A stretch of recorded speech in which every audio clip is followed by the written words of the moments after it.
Hello and welcome to an unexpected podcast. My name is Tim. With me as always, we have Matt, Mick, and Rainier.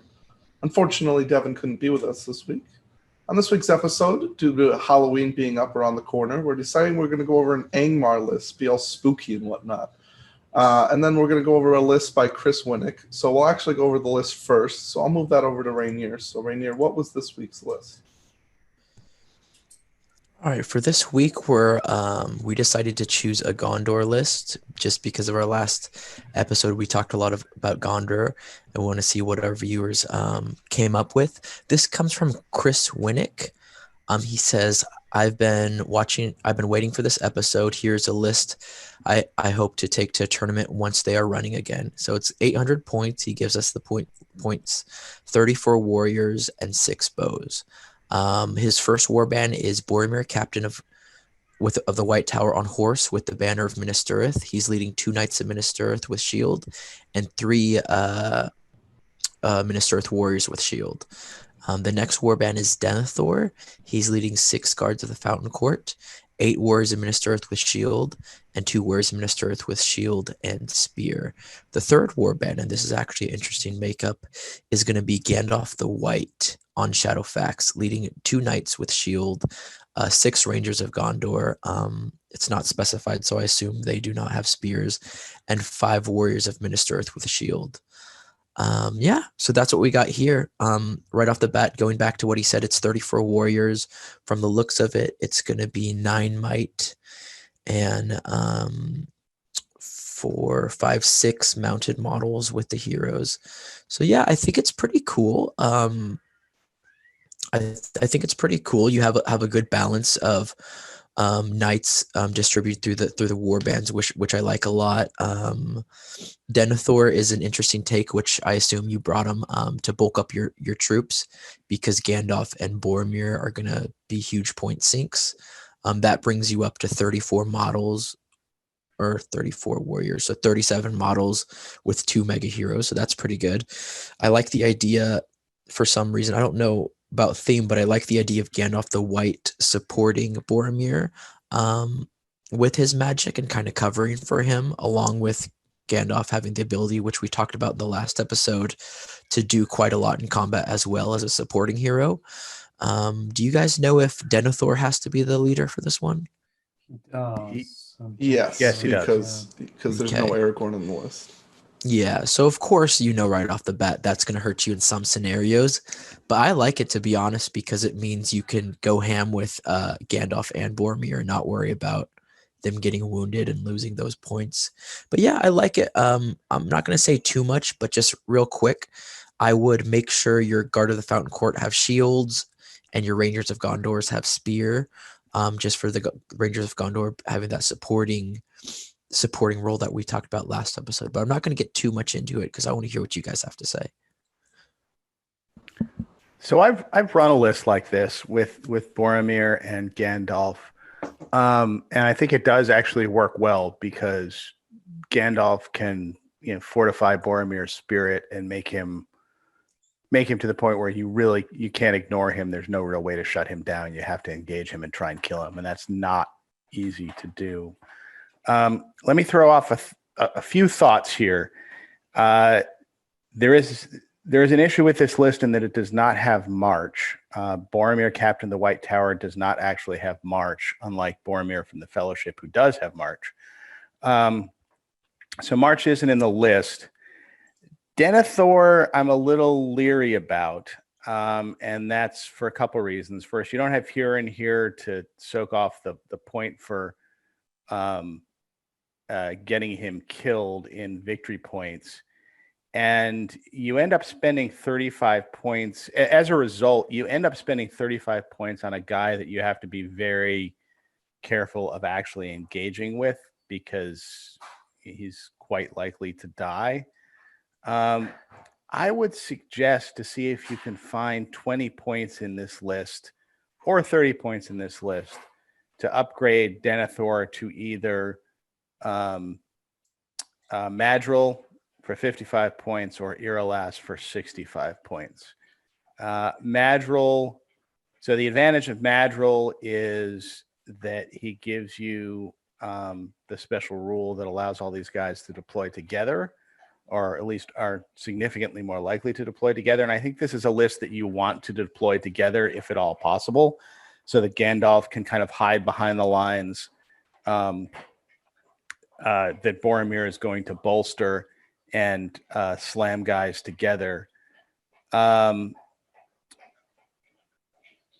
the advantage of Irolas is that, he's kind of the better fighter and he gives you the tank. I think you could probably get away with Madril in this list.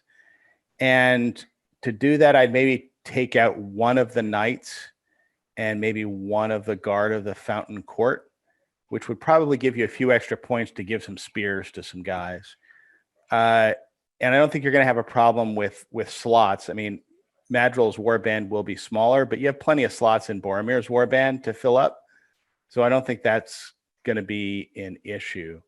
And one other thing you could think about if you do that is I think the way I would do this is I would kind of bulk up Boromir's warband so that most of your fighting power is there. I would put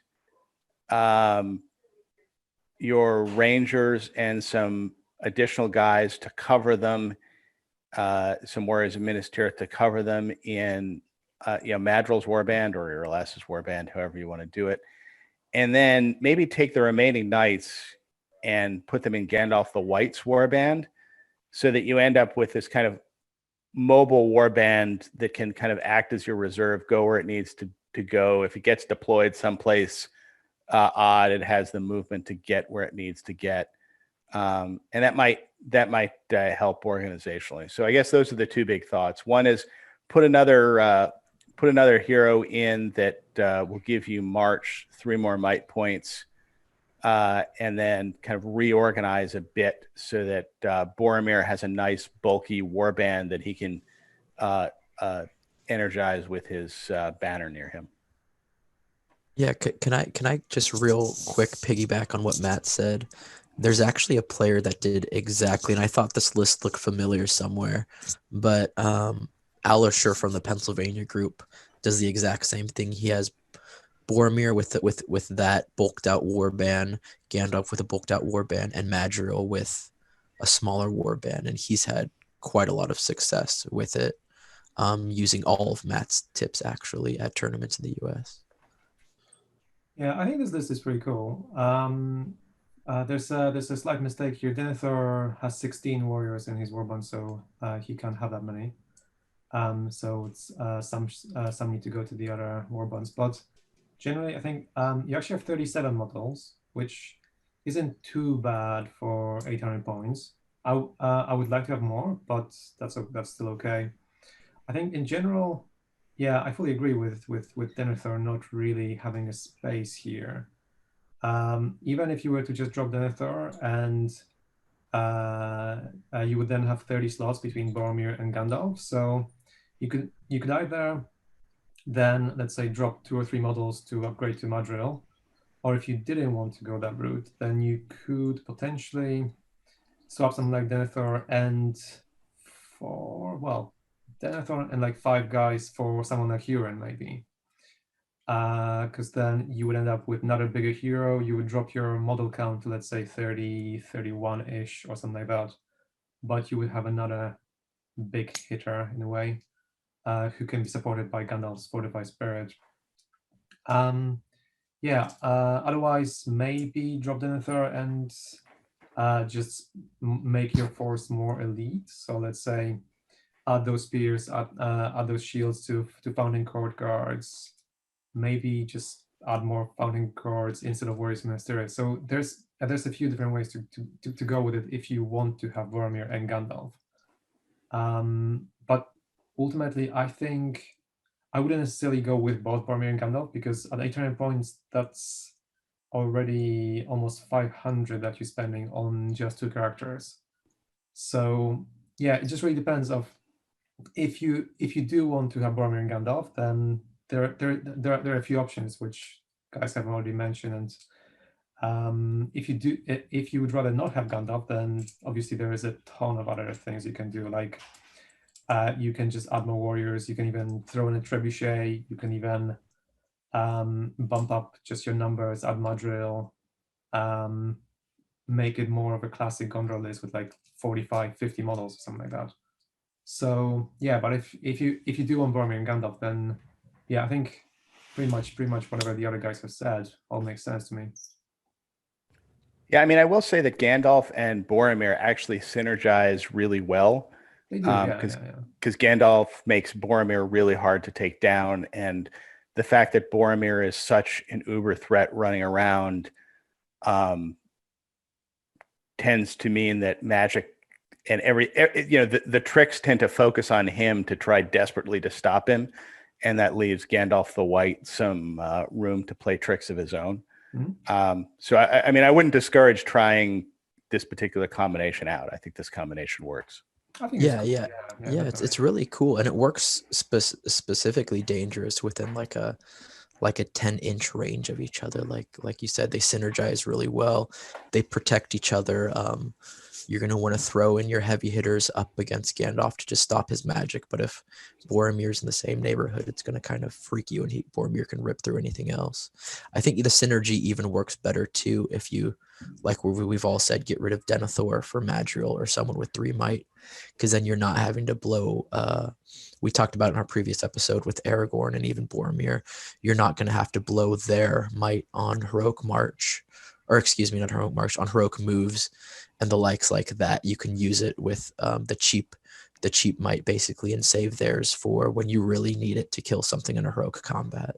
You're also less likely to need to blow their might to get them to come on near each other. Because I mean, Yeah, that is that's one so problem true. with this list is, when Boromir and Gandalf the White have to start separately, which is because both of them are kind of vulnerable on their own in a way that both of them together are not. So, anything you can do to avoid that outcome is good. It even makes your leader a heck of a lot tougher to kill or even wound, because then you could choose what I think Gandalf and Boromir are heroes of valor, right? Mm-hmm.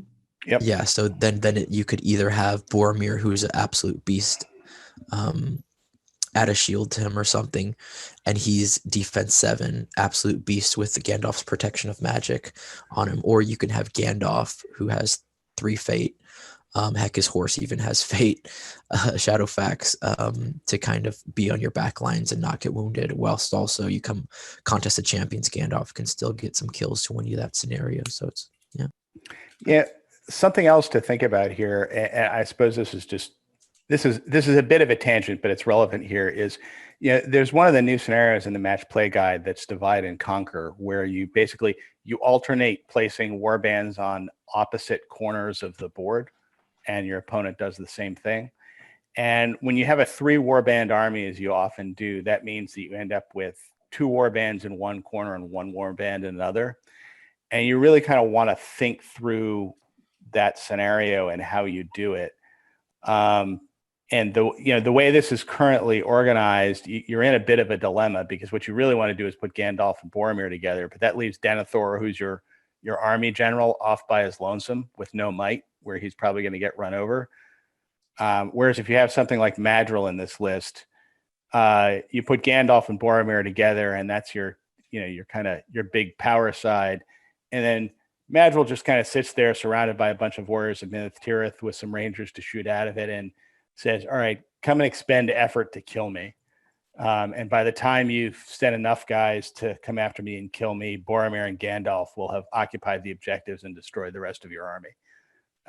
So that's just something to keep in mind. It's something that I've had to start thinking about when I've started writing lists under the new match play guide, is, how would this perform in divide and conquer, and what is my order of deployment, and, who do I want my 2 warbands in one corner to be, and who do I want my 1 to be?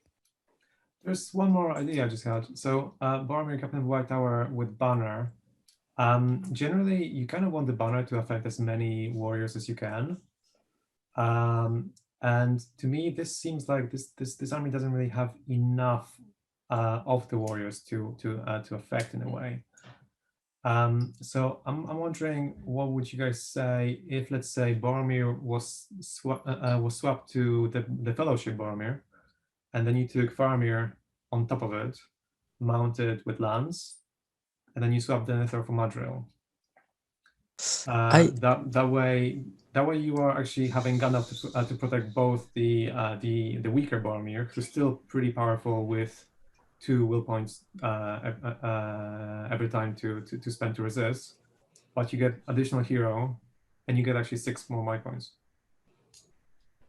I think I'd keep him with the banner because it's the idea of him making the Rangers fight 5 or the Fountain guard of Court the fight Fountain 5. Court fight 5. Yeah. So it's like that transforms the army, and I get what you mean, Mick. Like having the 2 brothers like heroic combating or doing stuff, but I don't, and I say this based off experience because someone from our group this used to be his go-to army, switching Denethor for Madril, and that fight 5 is a son of a gun.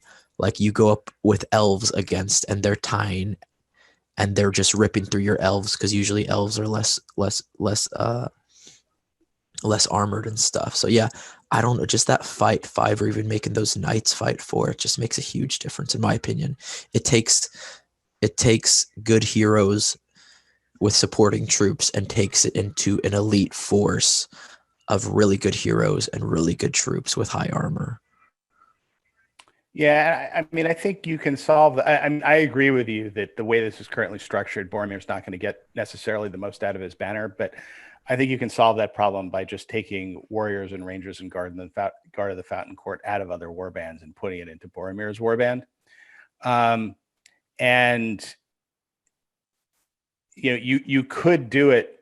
I mean, there's nothing inherently wrong about the way you're structuring it, Mick. It's a different army. I mean, this is an army that creates if you get stuff up right and you get stuff deployed right, you have this defense 7 shield wall protecting a bunch of guys who are shooting out of it with a shoot value of 3+. They can only be hit with return fire on 6s. And then when you actually manage to get in and engage, you end up with, you end up fighting 2 ranks of fight 5 with a banner. I mean, that's that's kind of the death ball aspect of this. And there are definitely other ways to construct it, but I think that was the concept he was going for. And I think to preserve that concept, I think you keep Captain of the White Tower with banner and Gandalf. Sure. So in that case, I would only then add, let's make it more bows, because at 6, that's not very many at 800 points, but you could have 12 easily. Also, I'd like to see spears on the bows. Of course, yeah. Yeah. I mean, yeah, I personally would play less Guard of the Fountain Court and more Rangers of Gondor with spears, which also saves you some points that you can use in various places. But you don't have to. If what you have are Guard of the Fountain Court figures, it still works. Now I disagree with that to an extent. I can see why he's using less Rangers, and I'm going to try to explain for it to make sense. Coming up against this, when I've played against other players playing this list, the only soft targets are the Rangers. And when I played against it, I would throw everything at the Rangers, and that's where you totally outnumber this list. Is you just take out the Rangers first, the soft targets, and then you outnumber it, and you can surround troops and kill them. I know when I played Corsairs against it, that's what I did. And I won against it. So as an opponent going against this, I would want, to be honest, them to put more Rangers just because it would mean more soft spots. It's the D7 that is just hard to crack through with such low models at 800. I don't know. The Rangers are still going to be going the second rank most of the time. They're not just going to be standing around on their own. Yeah. The Rangers are also going to shoot your Corsairs to death. Yeah. But it's a different way to do it. I think I think you can do it either way. I think you can do it with Guard of the Fountain Court and fewer Rangers. I think you can do it with more Rangers and Guard of the Fountain Court. I think that's just a play style thing. All right. And now we're going to be moving into the main topic for today, which is Angmar. And we're now joined by Devin, who has popped in to say his thoughts on the spooky list for Halloween. And he's well rested now. I am.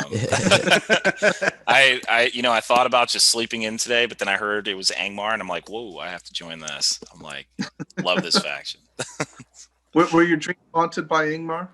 You know what? That's the real story. But if I didn't want anyone to look down on me, so I actually just woke up from a nightmare. Okay, so we'll start off with the leader of Angmar, which is the Witch King. So I'll move that over to Mick. Right, so the Witch King of Angmar. Well, I think, well, first of all, the Witch King himself, as we all know, is one of the 9 ring rates, with 5 fight, strength 4, defense 8, 1 attack, 1 wound, courage 6, and then the amount of might points, will points, and fate points as you wish between 0-3, 10-20, and 0-3. He has all of the useful heroic actions except Heroic March, which sadly only the unnamed ring rates seem to have. So he goes with Resolve, Channeling, Strike, Strength, and Challenge. He has all of the Fell Beast and all of the equipment and the Crown of Morgul. And he is a hero of legend. So just like in the Mortal list, he is one of those things which can really be played at virtually any point limit. At low levels, you just give him 3 might, 1 fate, and let's say keep him on 10 will points. At high points levels, you beef him up. You may want to put him on Fell Beast or Horse, give him a crown. So he is definitely, well, he's usually in like the top 5 heroes that anyone ever chooses in the entire game. So in Angmar, he's also probably the most popular hero used. Well, yeah, there isn't that much extra to say about him other than the fact that he's generally pretty awesome, and most of the time you kind of want to include him. So I guess the biggest question you always have with with this guy is how do you get him out toward your force? Is there Mick, have you played with him recently? Like pre Yeah, so I've played Witch King a lot in my life. I generally see people putting him on a Fell Beast very often with the crown. I personally don't really like the Fell Beast on the Witch King because as a hero of legend, that makes him more of a target. Although I do virtually always like to give him the Crown of Morgul because the 3 attacks when you're mounted on a horse make him very strong, especially with Heroic Strike. And then What's at all times? He just goes to 3 attacks, so it's also mounted. Period. Yeah. But Yeah. just making sure no one confused that. Yeah, of course, yeah. And then obviously the better ability to cast spells is vital because then you don't have And to resist spells. Yeah, exactly. So you don't have to be using 2 or 3 dice to cast a spell like a transfix. Because normally, if you're casting a transfix, you generally want it to be cast, and normally if you're just casting it on 1 dice, then there's always that risk. Oh no, I'm gonna roll a 1 or a 2. Am I gonna have to use might? I kind of want to use 2 will points on it. But with the crown, obviously that allows you to re-roll the dice. So things like transfix drop from 1/3 chance of failing into 1/9 chance of failing. So instantly all of your spells become much better, and you're not spending anywhere near as much will either to cast or to resist. So I think generally the Crown of Morgul is a must, and then after that it sort of depends on the rest of the army and your total points that you're playing at. But I would say always give him 3 might, always give him at least 1, usually 2 fate points, and if you can afford, give him all 3, and then the crown, and then go from there, I think. Yeah, the crown almost pays for itself, I think, Yeah. because it's 25 points, and it really, over the course of a long game, will be worth at least 5 might, which I think pays for itself right there. And you get the, Will. or I'm sorry, 5 will. Yeah. And which, really, you almost get the the 3 attacks as an added bonus, because you can also get away with spending a lot less, or with putting a lot less will on the Witch King. I mean, I used to take him back in the old days. You'd take him with like 16, 17 might. Now I think you can get away with taking him with, 12, 13, 14 Yeah, I've seen as low as Well, 10. There's some people who have this build where it's just 310. Yeah. 2. Yeah, And yeah. they'll And then take him all of a that sudden he low. becomes like a discount hero Yeah. who's like Yeah. Soladan, like fight 5 mounted hero that just goes through stuff without I mean, your I played opponent him at realizing like it. 500 points with like 310 1 and a crown and a horse, and he's still fine because of those points levels. You don't really see that many big heroes on the other side, and just a single casting transfix with a reroll usually gonna be enough. You guys, maybe this is just me, but you know how, for example, with the new Barad-dûr list, how Sauron kind of gets the whole rules written around him. Do you kind of wish, like with this list, that there was like a rule specifically for the Witch King that kind of made him a little bit better? And I'm not saying that by any means the Witch King is bad, but kind of like makes you want to take the Witch King in this list over like other people. So specifically to your There is example, already. no, I think he means like you're talking about the army bonus, right? The army bonus Yeah, in well, Barad-dûr yeah. specifically The army enhances Sauron. Yeah. So, okay, so I have two opinions on this kind of. So number one, Barad-dûr, I'm glad they did it because otherwise, if without Sauron, Barad-dûr is a pointless faction. Like there's really no reason you just take Mordor. So I think it really makes sense around him. But obviously, there's a lot of other factions, Thranduil's Halls or Lake Town, that make the bonus centered around the main hero. I think I like it when it makes sense to that army. Some armies I actually don't like it in, and I guess Angmar probably should have been one of the ones that may have had it, but I don't ever like feeling like I'm forced to take the leader, or otherwise I might as well not play this faction and I might as well just ally it around or whatnot. I didn't mean take away the I just meant throw in like one special rule for the Witch King. So if technically he grants terror to I mean it is worth going through the army bonus here for which Angmar. we can do right afterward, and we'll probably cover it on every spirit hero. But I mean, I get what you're saying, Tim. Make him individually stronger. Technically, the army bonus does buff him. He does grant terror to all things around him, and so that is actually a pretty significant buff. Especially if that's all it said was just the Witch King, and I know you're not suggesting that. If that's all it said, then the army bonus would be terrible. But it does it for all spirits.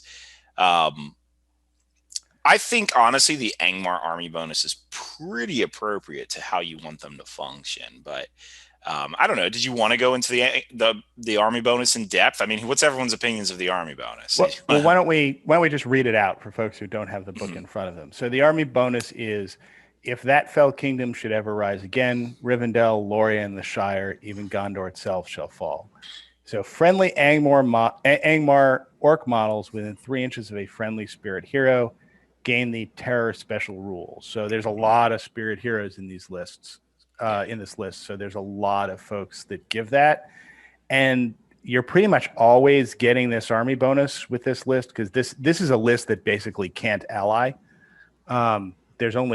It can ally with Smaug if you want to put Smaug in, and it can ally with Moria. And those are really the only two options that you have. So about 95% of the time when you see an Angmar list, you're seeing a pure Angmar list that's going to get this bonus. So from your perspective, Matt, do you think it's worth because you just so everyone's clear, he meant convenient allies because you can get Smaug and Moria's convenient allies. This actually has no historical. I mean, you can red ally with other things, but so basically, I mean, the bonus as far as it being worth keeping. I actually played this faction a few times since the actual new update, and actually brought it to the Warhammer World GT. I personally really like this bonus.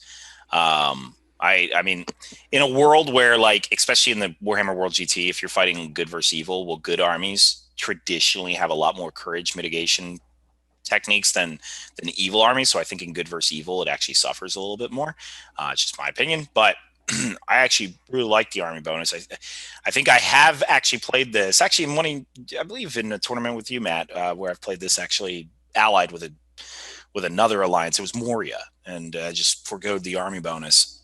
But I mean, what do you think? I mean, as far as your experience, Matt, would you try to always keep this? Yeah, I always keep this. I mean, just because this, I mean, though, I think the time that you don't keep this is if you are running a variant of this list that doesn't have a lot of spirit heroes, in which case sure, why not ally in whatever it is you want to ally in from Moria. But I think most of the time you're centering this around spirit heroes, of which this list has so many. And then, this is an army bonus that you want. And, on the subject of, do we give the Witch King of Angmar his own special rule for being in this list? I'm not sure we need to, because I think in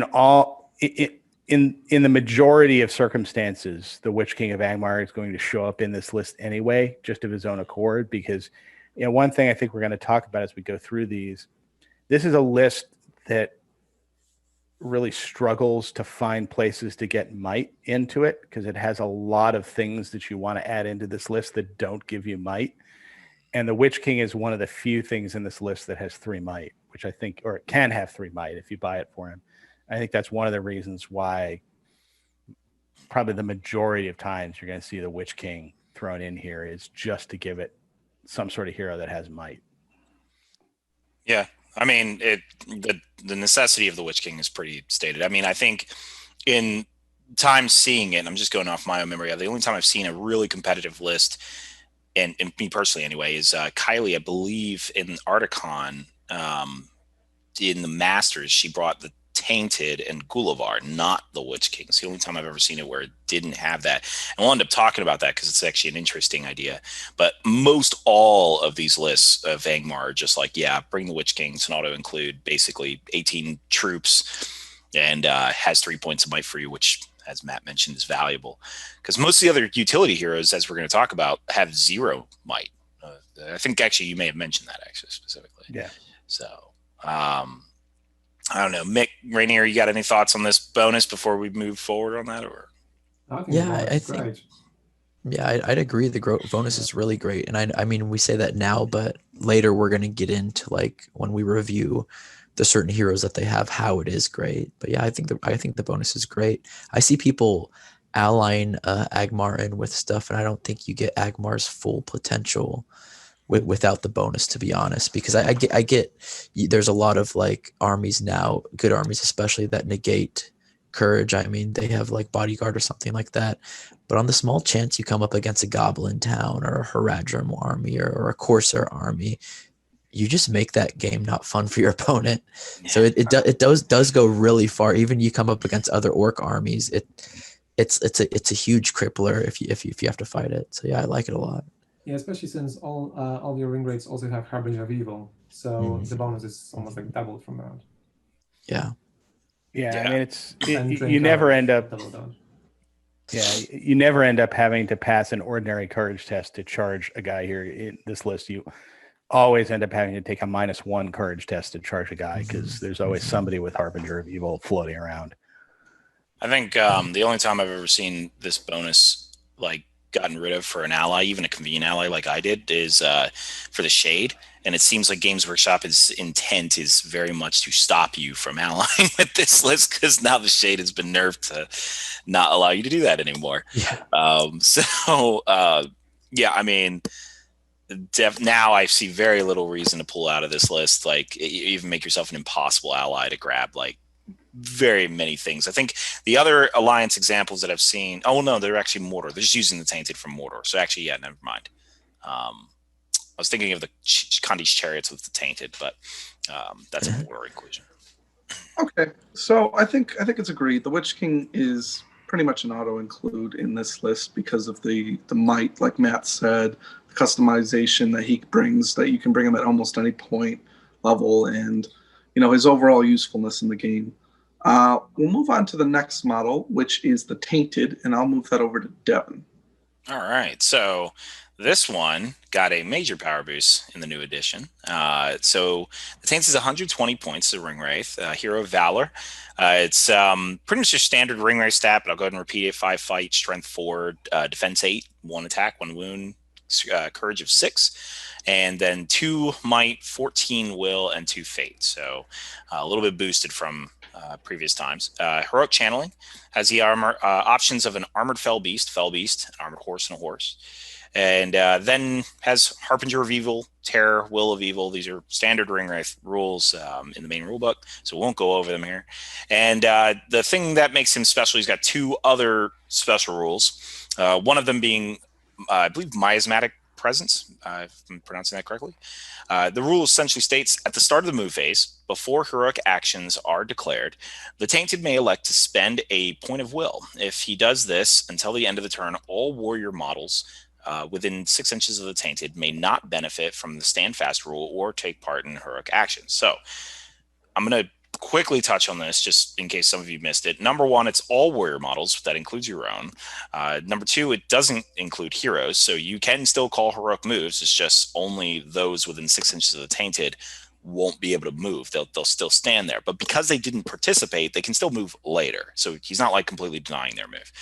And also, this is at the start of the move phase, before heroic actions are declared, which means this cannot be stopped at all. It is impossible to stop this from, if the Tainted wants it to happen, it will happen.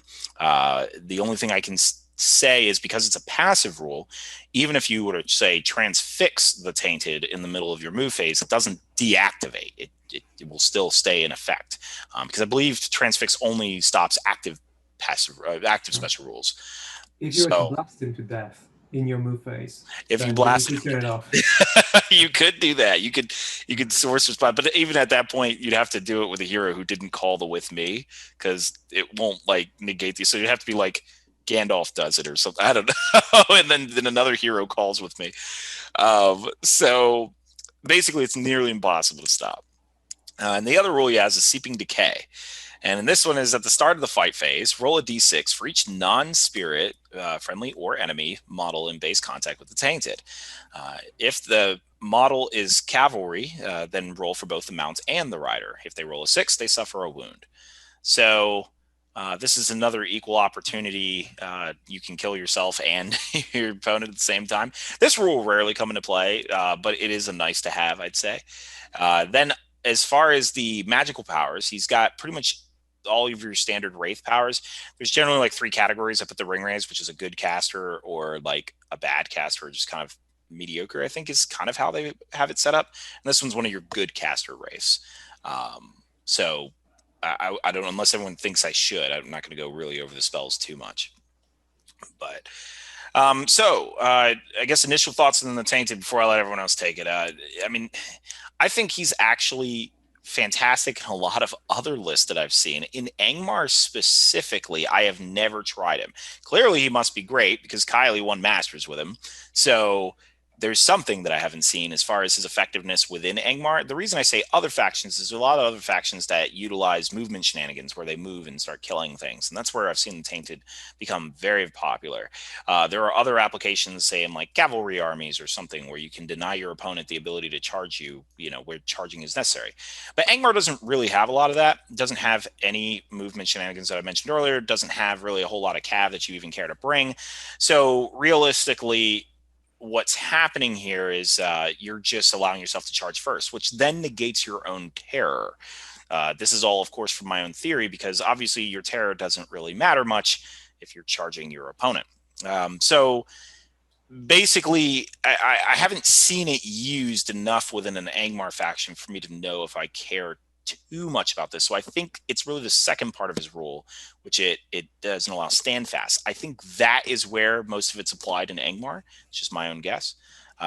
Basically, break the opposing force, and then he shows up, and then just your entire enemy army is screwed. If you're not broken and they are, they're just absolutely screwed, depending on their army, of course, with him. So what else? Anyone else have any thoughts? Oh, Rainier's got some.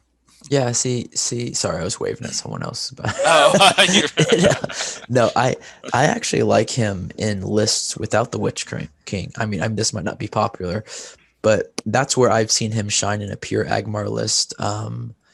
Shoot, a guy from your region, actually, Devin, Young Duke, who plays him with like the Warg Chieftain. And it's like you expect an Angmar army to like come at you slowly but all of a sudden the Tainted and a Warg Chieftain and like maybe a Troll or Gullivar are in your face. and Yeah, you're Young it did just pretty well with that too. yeah, he did really good at many tournaments too. So he's a sucker. I mean, you'll even throw a guy into him and he'll just die. I know I've surrounded him many times and just had like all my guys that random time that you just roll sixes and they all just die, and it's like, well, there that goes. But yeah, I like him. I like him, to be honest, in the list of a pure list. If you play it like Devin said, really aggressively, with like fast moving models, throw in a lot of warg riders, maybe even wargs themselves, and like a chieftain, maybe Gullivar. I like him a lot. Yeah, so I think that the list or the use for his miasmic presence as far as canceling heroics really kind of comes into its own in two situations I can think of. The first is if you're fighting an enemy cavalry army, particularly a good cavalry army like Rivendell Knights, it's probably not going to fail the courage test anyway. Because if you win the priority roll, you can basically say, all right, I know I'm going to be able to pin that cavalry down. So if you're in the situation where the cavalry charges in, you survive the first round of the attack, you're going for the roll off for the next turn, you win priority, you can basically make it so that You don't have to deal with 50-50s. Yeah, all the cavalry you're getting, except for the heroes, which will need to call individual heroic moves in order to get charges off. You'll be able to catch the cavalry standing. Well, I think with me, we'll still catch the other heroes. Just the warriors can't participate. So. Oh yeah. All right. Yeah, I guess that's right. But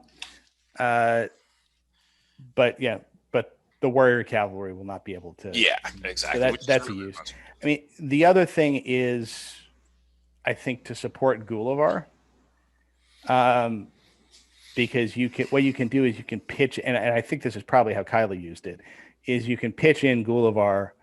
Gullivar kills a couple folks, and then because Gullivar is scary, what the other side wants to do is throw a guy into Gullivar just to tie him up, and force him to expend his might on heroic combats if he actually wants to get in and fight somebody.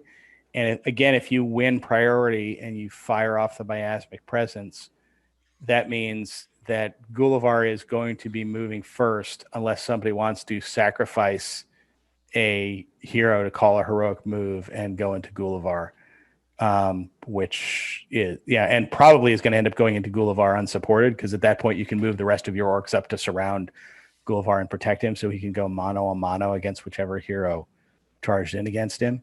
And that's a really useful way to support Gullivar and keep him from getting swamped. So what I'm going to ask before we move on to the next hero is, where does he rank is he in the upper tier of heroes you want to take? Is he in the middle, the lower tier? Where do you guys rank him in an Angmar list? I think because of the price of the heroes, you generally only end up taking generally two big guys, generally. And he's one of the big guys, I guess I can say. I think because your first choice is usually the Witch King, it really, I think almost as Rainier said, it kind of depends on if you take the Witch King or not.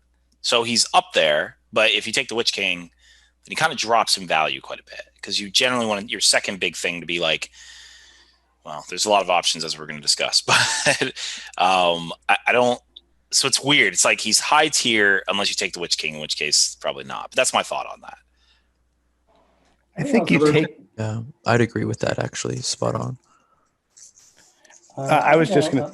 Sorry. Okay. Mick will never. Okay, you go. No, Mick, go. Okay, I'll go. I think generally he may potentially be the answer to Angmar's might issues, because essentially, if nobody can call heroic moves, then the fact that you only have like 2 or 3 might points in your army isn't that relevant at the end of the day. So you're spending his will points for as a substitute for your might points, really. But you have to use it before heroic actions are declared, so they can just hold on to their might. Well, yeah, but they can hold on to theirs, but you're holding on to yours as well. No, that's true. Yeah, and also the fact is that they're holding on to their might, but they're not using it for anything. So, and some heroes, their whole purpose is heroic moves. So in a sense, because yours are not used for that purpose, on a large majority of your heroes. I mean, yeah, I mean that's how I would answer that. Is he's high tier unless you take other things, and he's low. He's just you're really doing a lot of give and take with this list because a lot of your best options are a lot of points.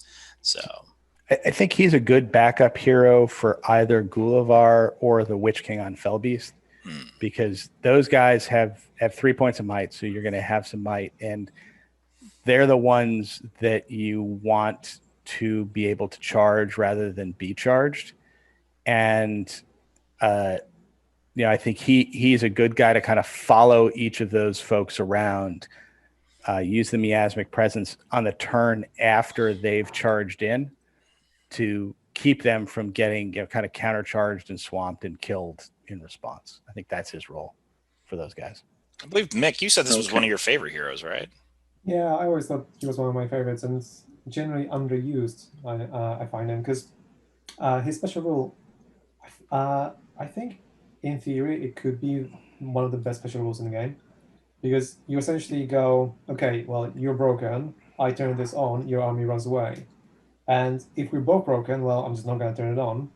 Or if, let's say, I really am in a situation where well, let's say I want to turn it on, but my opponent won priority and we're both broken, then well, I can then make my opponent fail courage tests, and then take a courage test with tainted and fail myself. So then the rest of my army will still be taking my courage tests and stand fast. Oh, that's actually kind of funny. Yeah, you can't use will to decrease courage test, can you? You can use might to do it, but you can't use will to do it. In that case, I would just. It's a funny tactic. I like that. Making your him die so his effect goes away. I would just use up all of my will on the spell, or just walk him away from the rest of my army, so that my troops can still benefit from it. So I think once my opponent is broken, like they're screwed. If the thing is here. Okay. Now we'll move on to the next model. Arguably one of the most, if not the most, annoying Wraith to come up against. Anyway. Yes. Before. And I'll move it over to Matt. It is the Dwemer Lake. All right. So the Dwemer Lake is 120 points. He's a hero of valor. His stats are the standard Wraith stats. Except for the fact that he has might 0, 16 will, and 2 fate. He's armed with heavy armor and a 2-handed sword, so whenever he fights, he's going to get the -1 in the duel roll, so he's not a guy you want to be fighting a lot. As with all the other named Wraiths, the only heroic, not all of them. For him, the only heroic he can call is heroic channeling. You can get him on an armored Fellbeast, a Fellbeast, an armored horse, or a horse. I don't think you really ever want him to be on anything more than a horse, because he is not a Wraith that's really about fighting anything. Yeah. His special rule is Sap Fortitude. Every time a hero model within 6 inches of the Dwemer Lake spends a point of might, will, or fate, the Dwemer Lake may elect to spend a point of will. If he does, on a roll a d6. On a 4+, the enemy hero model must spend an additional point of the same type, or the deed will be canceled, and any might, will, or fate already committed will be lost. Note that a hero model that wishes to expend multiple points of might, will, and fate may wait to see how the Dwemer Lake's roll affects their first point of might, will, or fate before committing to spending any more. The Dwemer Lake will have to spend a point of will for every point he wishes to affect, though he may wait to see how his first point of will affects his opponent before deciding to spend another point of will. He also, of course, is a spellcaster. He has the standard Wraith spellcasting abilities, so Drain Courage on a 2, Transfix on a 3, Compel on a 4, Black Dart, Instill Fear, and Sap Will all on 5s. So the Dwemer Lake was a guy you saw much more in the last edition. He was significantly nerfed in a number of ways. I think enough ways to really take him out of the game. He has a bunch of problems that kind of prevent him from showing up much these days. Number one is the fact that he can't kill anything, because he's got the 2-handed sword and he has no might and just the 1 attack. So he's not anybody you're going to want to waste points putting on a Fellbeast. and he's just you're going to send him into combat and he's going to lose. So that's problem number one. Problem number two is he has 0 might, which means he doesn't really add much to this list. I mean, as we talked before, this is a list that has a whole bunch of 0 might heroes, and there's only a finite number of points you can really spend on 0 might heroes and still have some capability to influence the battle, unless you're just going to kind of go whole hog and say, hey, I'm going to have no might in this list and go from there, which is interesting, but I'm not sure is really a tournament winning strategy. The third issue he has is that his sap fortitude ability, which used to be the reason that you took him, it was basically kind of a might, will, and fate damping field, has been significantly dropped down. It's dropped down from 12 inches to 6 inches. He now needs to spend a point of will in order to do it. And even if he does it, well, actually, I think it used to be on a 4+ as well. Well, it was a 4, but he never had to spend will. He never had to spend the will. Yeah. It so just affected every single one. Yeah, you have to spend a lot of you have to spend a lot of your own resources in order to have a chance at stopping this. And that combined with the 6-inch range, the limited 6-inch range, really makes it much easier to avoid and much less of a threat. And this is a lot of points, 120 points at a minimum, 130 points if you put them on a horse, to spend on somebody who's really just going to give you that ability. That ability and some spell casting are all this guy's going to give you. And there's better things you can spend 130 points on in this list. Like the last guy we mentioned. Yeah, like the last guy I mentioned. I just don't think this guy fits well in this list. I mean, the only time I ever see him is in Mordor lists, because they have that cheap might that you can gain through orc heroes or something like that. But this guy just doesn't. It's not, in my opinion, it's not just that You actually see him? doesn't get his points. I've seen him actually in a list. One of the guys from my group takes him. He takes him with the Great Beasts of Gorgoroth. Oh, well. Oh. No, I still don't understand it. All right. Yeah. That should probably be tainted though, because then at least the Great Beast would be able to charge on its own. Yeah, that's what I was thinking. Yeah. Like, Well, he might bring both, to be honest. Oh, That's what it is. No, but yeah, I don't think he's good in the Angmar list. I mean, we're gonna go through all these models that benefit the Angmar list or complement the Angmar list. I don't think anything he does complements or benefits the Angmar list for his points. I mean, the whole Needed to be touched.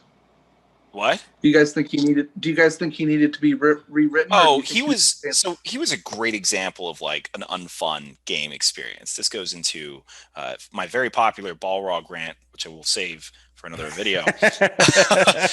But he was very unfun to be around. 12-inch bubble, and every time you spent anything, I mean, it just would constantly sap you over time. I think they went the right direction working around him, but I think they probably should have left the 12 inches, because as Matt said, you don't want this guy in combat and getting in 6 inches of your target. But number two, I mean, I think a roll of a 4-up might have still been appropriate. I don't know if it should be reworked entirely, but you basically, by the time you're done harassing one hero, you're going to be like 4 might down. Like if you're really trying to just sap someone of their ability to spend, because I think, and correct me if I'm wrong, I think if they spend a point of might, and then you use this ability, and then it fails, you don't roll the 4-up, can you do it again on that same point of might? No. It sounds like you can't. So basically, you could be spending will a lot to do nothing. This really could go nowhere. It got punished quite a bit. And I mean, yeah, basically, if you're taking him, you're probably going to end up just all you're going to be doing is walking around and just trying to very closely follow like a hero you want to harass, while at the same time keeping him out of range, then spending, I guess, a few bit on spells. But if you do too much, then his main ability is lost, in which case you should have just taken a different wraith who could get might. He does have quite a bit of will. I mean, he has 16 will, so he can do stuff with spells, and I think use his ability. Maybe just take him as a caster then. You have to just take him as a caster. A caster plus this ability. I mean, the one use I could think to make him synergize in this list is to have him follow the shade around, because the way heroes basically counter the shade is they go and they spend might to make their 5s into 6s so they can win the fight again.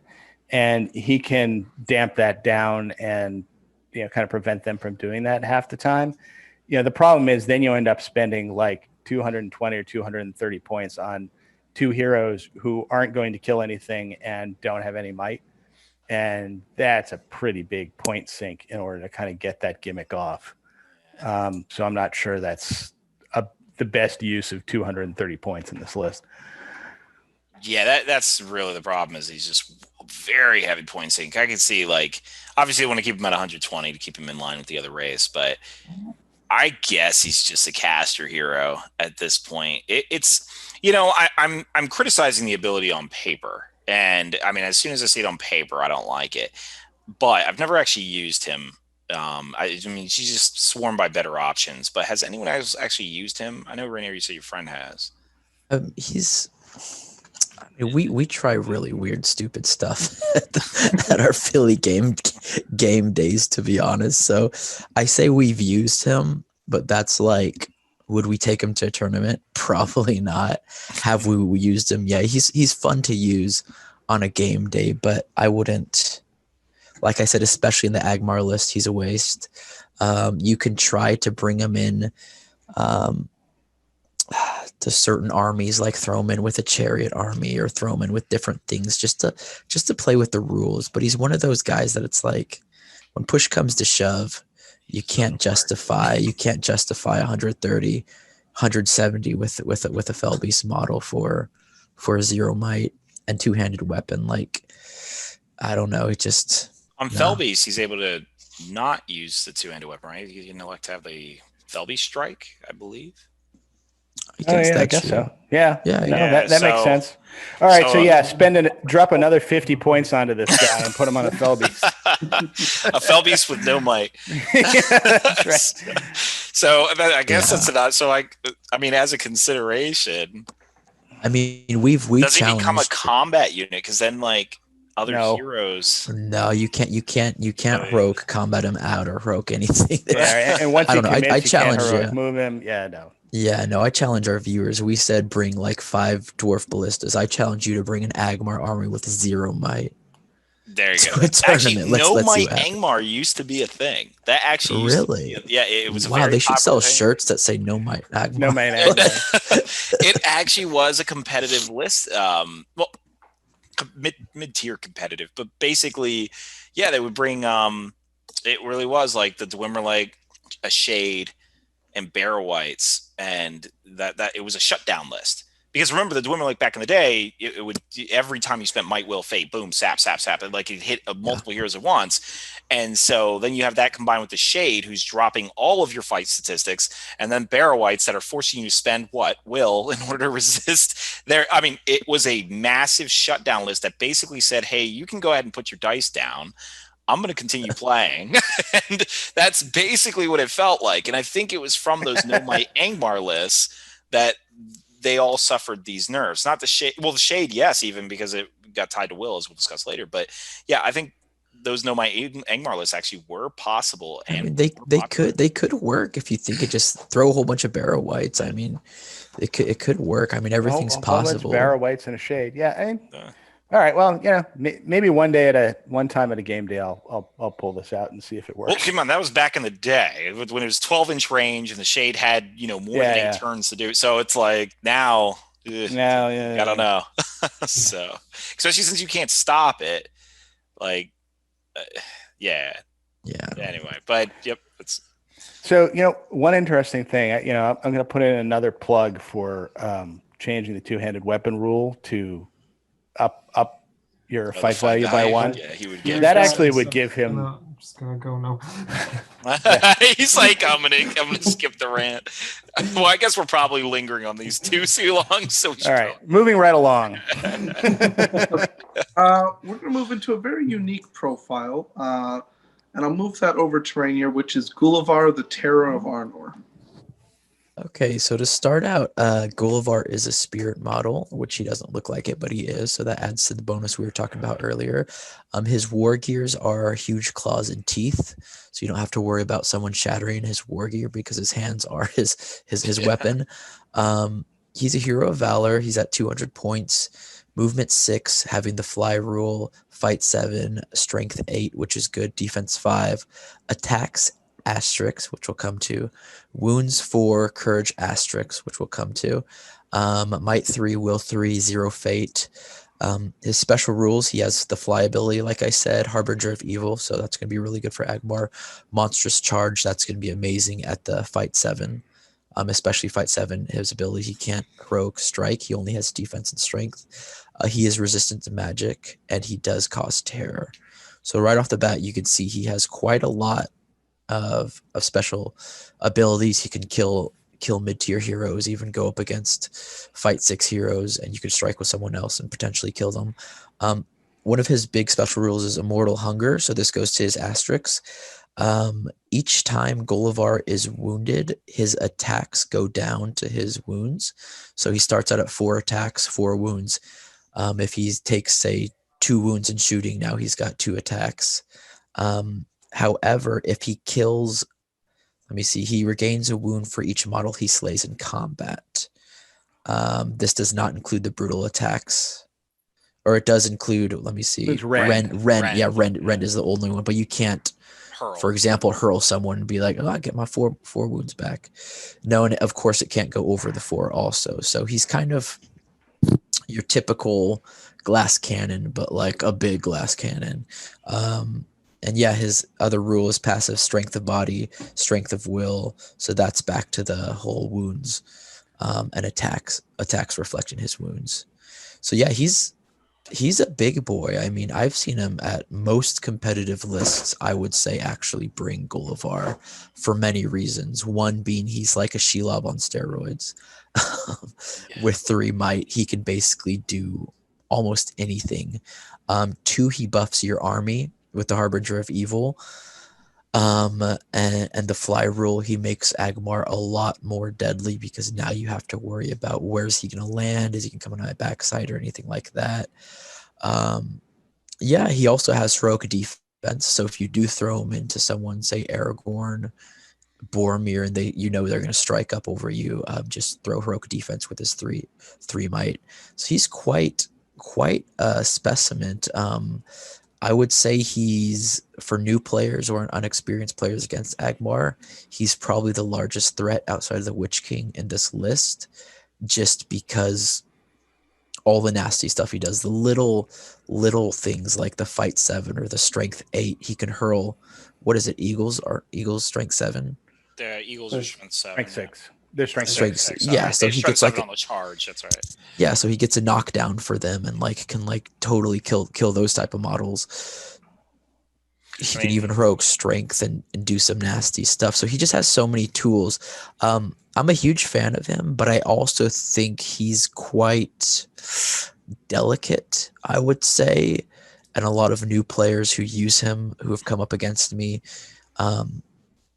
they don't use him. Like, I remember I played a game against him with Mahood, and someone threw him in the back lines, and I just killed him in the charge phase with my Mahood, because he does have 4 wounds at defense 5, which can go down pretty fast. 1 bad combat, if you don't heroic defense, he could die from a hero. Heck, he can even die in shooting pretty easily. So you got to be aware of that. I mean, Matt, you and I have a story. Yeah, I was going to say he can die from 3 Corsairs thrown weapons into combat with him and doing 3 wounds and killing him.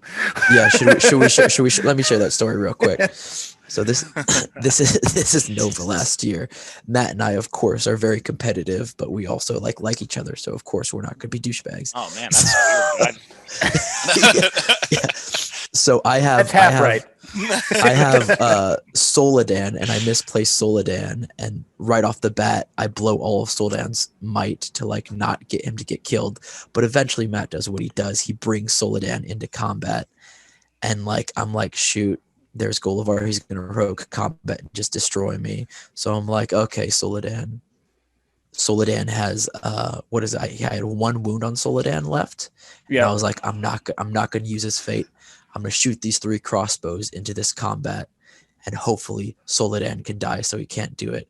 So all 3 hit. No, I think I had 4, something like 3 hit, and I was like, oh, good. Please 1 land on Soledad. Just kill him. 3 hit Gullivar, and I'm like, crap, this guy, there's nothing, like whatever. Then I roll into 665 and I kill Gullivar, and I'm like, Yeah, he had already taken 1 wound. yeah, Matt and I just look at each other like we're like, that's not supposed to happen. Like, I didn't even want that to happen. Like, I was doing for the opposite. Like, what just happened? Like, it was crazy game. More of the story is try to kill yourself if you want to defeat your opponent. Well, yeah. I mean, Yeah, the moral but- of the story is Gullivar is vulnerable to shooting. I mean, he's Very defense 5, vulnerable. and he is a big target. And yeah, that goes back to the glass cannon thing. Like, Yeah. even one failed combat with Gullivar, like, he can die so easily. And you have this beautiful model that's 200 points. That's like the Terror of Arnor with all these special rules. And it's like, oh shoot, like Rangers of Gondor just killed Gullivar. Yeah. Like, there's these things. And because his attacks key off of the number of wounds he's taken, if you take a couple bow shots before you go into combat, he goes from the Terror of Arnor to the kind of unnerving of Angmar. I mean, he can get him back if he wins points, but if he wins some combats and eats a couple guys. But because I think when we played this, Devin, when you used him, this happened where I think Suladan plinked Gullivar on the way in and managed to suck a wound off of him.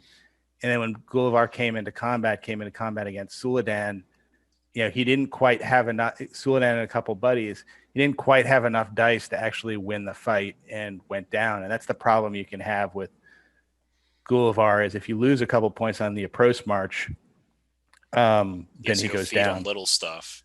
Yeah, exactly. Or God forbid the guy's got a siege weapon and hits you with him because he's got no fate. Yeah. He gets hit with a rock, down he goes. Honestly, this is actually one of Jay's favorite models, and it kind of shows when he upgraded this thing. Like, actually, he only made 1 change, and I think it was the most elegant one, is the monstrous charge. And other than that, the buff on resistance to magic, but that monstrous charge allows him to go and eat little things to go recharge if like he starts to get wounded. And I think that was just huge for this model. And so I used him as well. Actually, in almost every Angmar list I keep bringing him, and he's just a ton of fun. The fact that he can reach almost any model in a battle line because of the heroic combats combined with fly. If you use a Spectre to bring things in and then charge that thing, and then that'll protect you from shooting, assuming playing a good army. It won't help you against Rainier. What can I say? People say max out your war bands. I say max out your army, baby. Like all the evil, anything under 20 is just not good.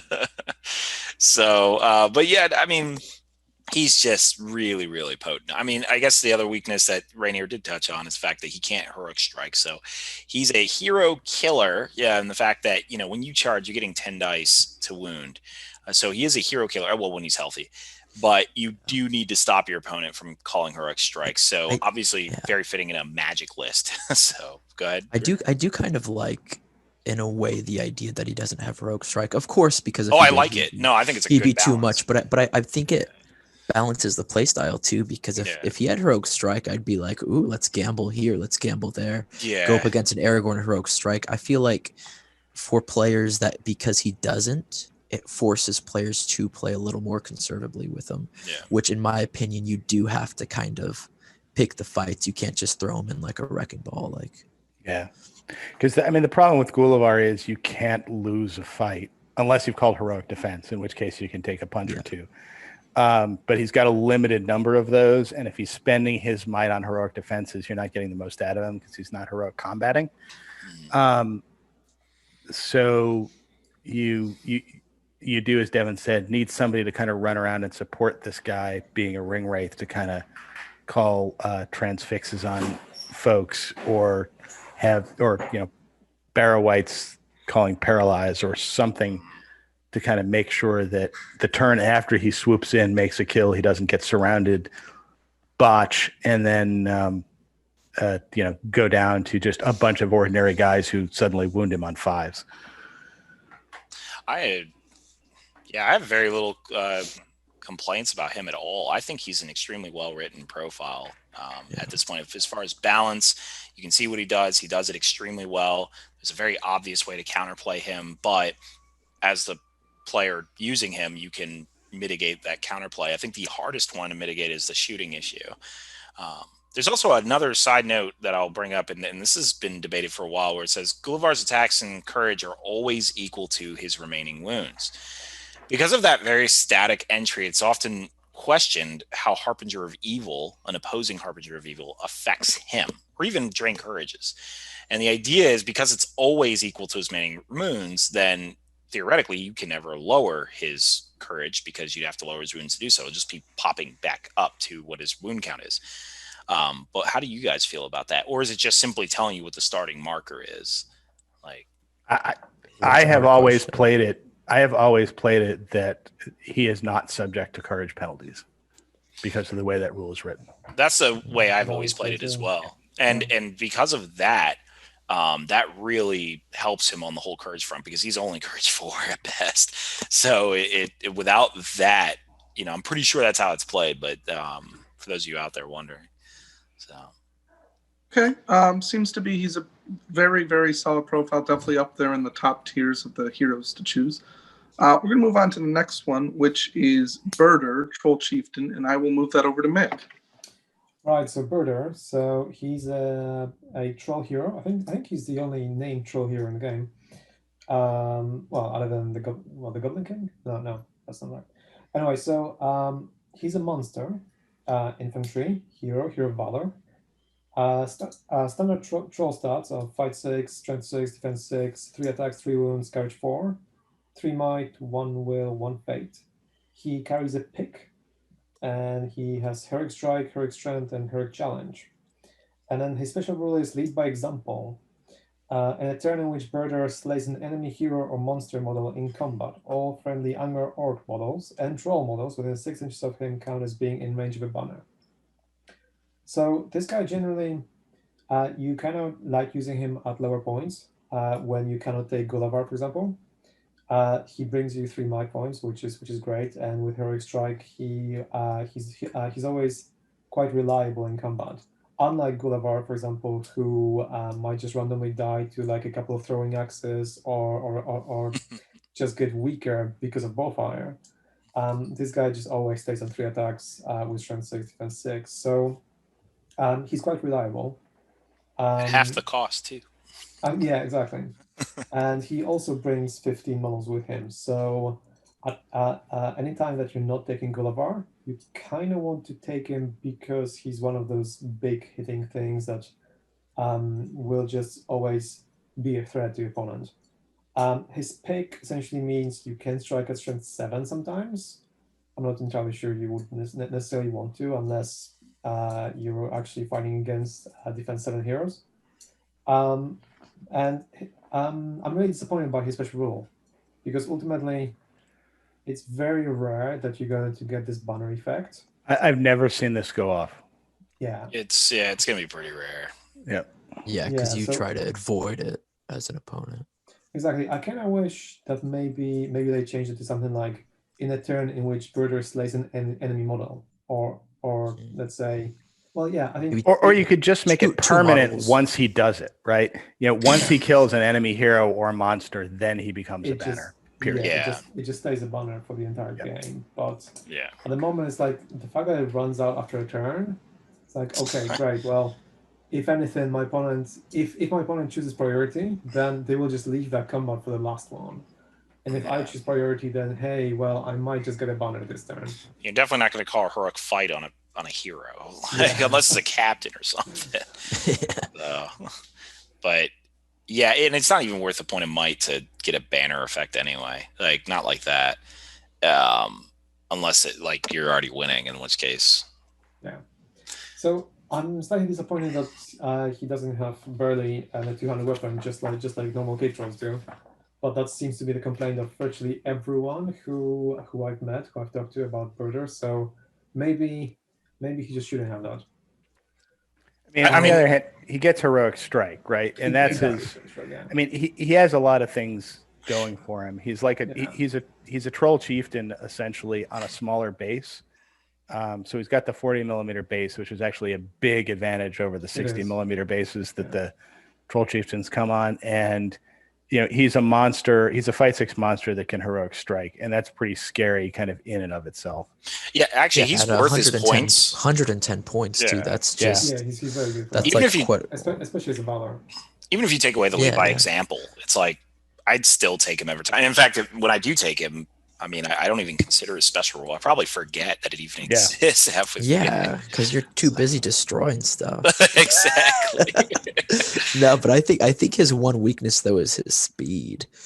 I've played against him many times with Angmar, and it's hard to get him places. He's one of those things where you gotta either heroic march him up to combat, risking, of course, him getting shot out, because then there goes the thing. He's got 1 fate and 3 wounds at defense 6. He could still go down pretty easily with shooting. But yeah, I've always the only problem, and I think it's justified that he does have this problem, or else he'd be perfect. But his 6-inch movement with that semi big base, I don't know. I don't know. I mean, he's a troll. The other weakness he's got, by the way, is he's only got 1 will. So a lot of time, if you hit an enemy caster, unless you've got your own caster with you, like Angmar, you should. Which in Angmar you should. But a lot of times at lower point values, you won't. And he runs into a caster, you're not going to get much out of him during the game because he's going to spend most of it transfixed. If he had resistant to magic, does that just take him to a whole nother level? Oh, that's the reason Gulavar is any good. I mean, Gulavar literally doesn't work unless you give him resistance to magic. 200 points shut down like that. Same with this guy, At least Gulavar's got 3 will, but...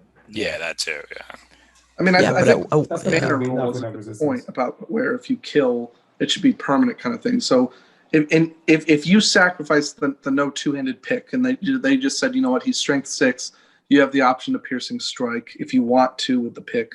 But the banner, if you kill a hero, you get a banner for 6 inches. And let's say they gave him resistant to magic. Does that take him from like a really good profile to like, wow, this is a great profile? Well, I mean, it's more than 110 points. I mean, what makes him, I think, a good profile, I mean, he's kind of a borderline great profile, I think, this list, is the fact that he's only 110 points. Yeah. I mean, he costs as much as, like, Thorin. I think all of us are here agreeing he's actually good. Like, ignoring that lead by example, which is just a rule, but like I said, throw it away. He's still solid. Like, I mean, you're never he's gonna tear through battle lines, like even dwarf battle lines or elf battle lines. He's gonna terrify him, and he can even take out a good mid-size hero with ease. But for 110 points, you shouldn't get a figure that has no weaknesses, and he has weaknesses. Yeah, so it's justified. It's justified. Yeah, and the other thing is with 3 wounds and 1 fate, if he's fighting against just any normal heroes with 3 attacks, he's not going to die in a single combat. If he's being charged by a mounted Boromir or something like that, he might just die. Yeah. So there's always that sort of a risk that other people have to take. Do I throw my big hero against him and then hope he fails a fate point in case I do cause my 3 wounds? So yeah, he's generally really good. All right, so I guess the next one. I think general consensus, he's a very, very solid profile. We'll move into a profile that has definitely gotten a nerf, but I'm interested to hear your opinions on it, which is the Shade. So I'll move that over to Matt. Okay, so the Shade, who was once the staple of the Angmar list, great character for Halloween, nice and spooky, 100 points. He is move 6, fight value 1, strength 1, defense 8, attacks 1, will 3, courage 1, 0 might, 8 will, 0 fate. Perfect combat hero. Perfect combat hero, yes. He's crazy. However, for his war gear, whilst a Shade has no specific weapons, it is a twisted mass of undead beings constantly lashing out at the enemies of the Witch King. A Shade never counts as unarmed. Okay. And he's got Blades of the Dead. So if he does manage with his 1 fight 1 attack to wound somebody, his 1 strength, or I'm sorry, to win a duel, his 1 strength wound will be against the enemy's courage instead of, which could be at 5 more often than not. Could be at 5. So you actually have the capability to wound somebody with him. But of course, the reason that you bring him in is his special rule, and that's Chill Aura. At the start of the fight phase, before heroic actions are declared, a shade may expend a will point to activate this ability. Any enemy model within 6 inches of 1 or more shades suffers a -1 penalty on its duel roll. This is cumulative with other such penalties, such as for wielding a 2-handed weapon. And there is also an errata on this. Yeah, it's always non-Angmar models now. It doesn't say enemy. It's just non-Angmar. It's been completely changed to that. Well, yeah. So what it says is at the start of the fight phase, before heroic actions are declared, a shade may spend a point of will to activate this ability. All models, both friend and foe, within 6 inches of 1 or more shades that have acted this ability suffer a -1 dual roll. Friendly Angmar models are not affected by this special rule. So if you bring a shade in an allied list with, say, more goblins or anything else, it affects you too. I wonder why you chose that. Yeah. Might be a certain Articon list that allied a shade in. Yeah. So yeah, I mean, the shade used to be the centerpiece of every Angmar list because there was not a limited number of times you could use this ability, and it affected everybody friendly. Evan and I had great success at an Articon doubles, bringing a shade and just having it follow a great beast of Gorgoroth around. You can't do that anymore. So now, it's become a paradigm piece. So one way you can structure a Angmar list is with Gulavar and the Witch King. Another way you can structure a Angmar list is with, say, Burdor at low points values. Another way you can structure an Angmar list is to have a shade mixed in with some other heroes that actually have might and some combat ability. So a shade Burdor combination is a good one to run. A shade Witch King combination is a good one to run.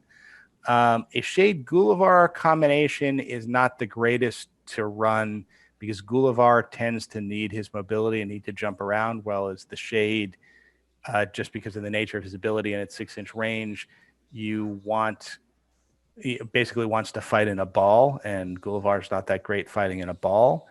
But maybe the shade Dwemer combination is another one you could conceivably do for the reasons we discussed. But the shade has kind of gone from a must take, and then your opponent would curse you out for taking it, to somebody who's kind of much more of a niche piece.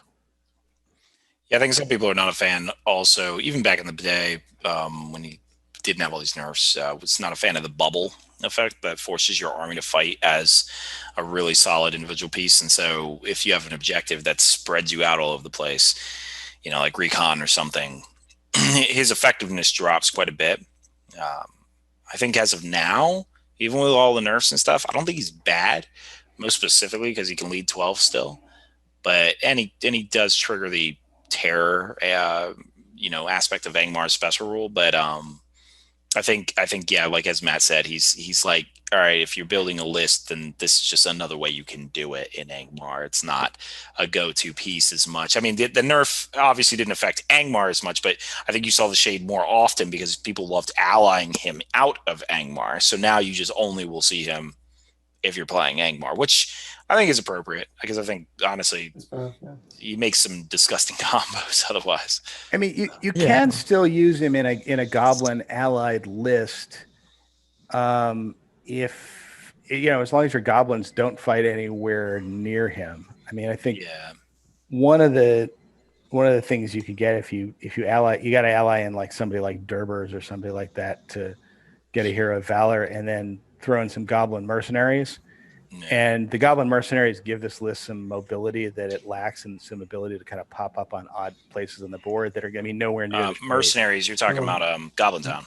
mercenaries are the Yeah, list. yeah. Mercenaries out of the Goblin Town list. Oh wait, I thought are they? Oh no, I'm sorry. You're right. Yeah. No. Never mind. Forget Um, everything I just said. Well, I'll make a Tim, different edit that example. out. Tim, edit that out. I'll make a different example that I brought this list, and I think it still works. Is I brought 2 Gundabad Shamans, Witch King, and a Shade. And the idea behind the list was Witch King softens up enemy heroes, and then the Gundabad Shamans start shattering their weapons once they're pretty softened up. They get -2 to all of their dual rolls, and then -1 to their wounds. So heroes become like nothing. I think a list like that, how competitive it is, I'd have to retest, but I think a list like that, you could still make it work because you're now only bringing Moria for just like 2 heroes specifically, and the vast portion of your army is still Angmar. So I think maybe with those allied units, you bring in something more mobile, like Warg Marauders or something else, Bat Swarms or whatnot. Maybe because Bat Swarms are not even, their intent is not even to fight, right? Like they just fly in and that's all they do. They sit there. So as long as you're, still a majority Angmar, I can still see uses for allying them. And if you go, I don't know what you would bring if you want to go like, what's it called? The Red Allies, but I don't know if we can think of a reason to bring them out now. But once again, I think if you just follow the same concept, if a majority of your army is still Angmar, and then whatever you're bringing in is not a combat piece, it's meant for more of a utility, magic, or some kind of mobility role, then it can make sense. Then, yeah, to Matt's example, maybe it's worth bringing in mercenaries and allying in, and just make sure the only problem I have with the mercenaries idea is that if they die, you'll break. So that's the only issue I have with them was the Goblin Shaman example I made, the Gundabad Shaman. They're in the back of your line, so they're pretty safe. But or you could bring a Shadow Lord or someone who just generally has your army. Yeah, exactly. So like allying in the Shadow Lord, you lose your army bonus, but then you're deciding, okay, is it worth it to be a bubble army that has like anti-shooting, anti-1? Because the Shadow Lord doesn't care. He's not going to fight anyone. So Shadow I think there's still, care. Yeah.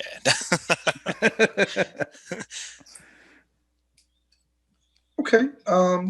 So now we're going to move on to an incredibly popular model in this army list, which is the Barrow White. So I will move that over to Rainier.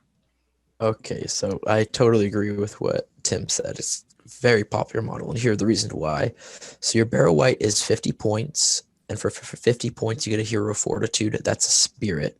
So right off the bat, going to the Angmar special rule, these bad boys can lead 12 orcs and make them terrifying, basically, which is a scary notion.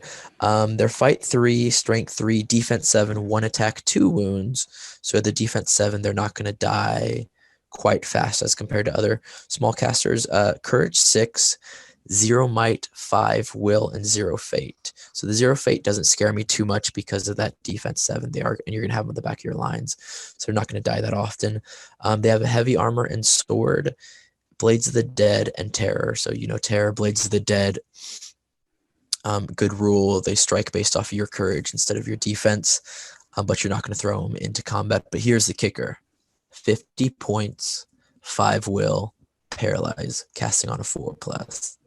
I mean, and one of the most powerful spells in the game. So, yeah, that's where you get it. Paralyze is arguably better, or close to what Transfix used to be in the old edition. It is disgusting. Do you want to explain Paralyze real quick, Devin?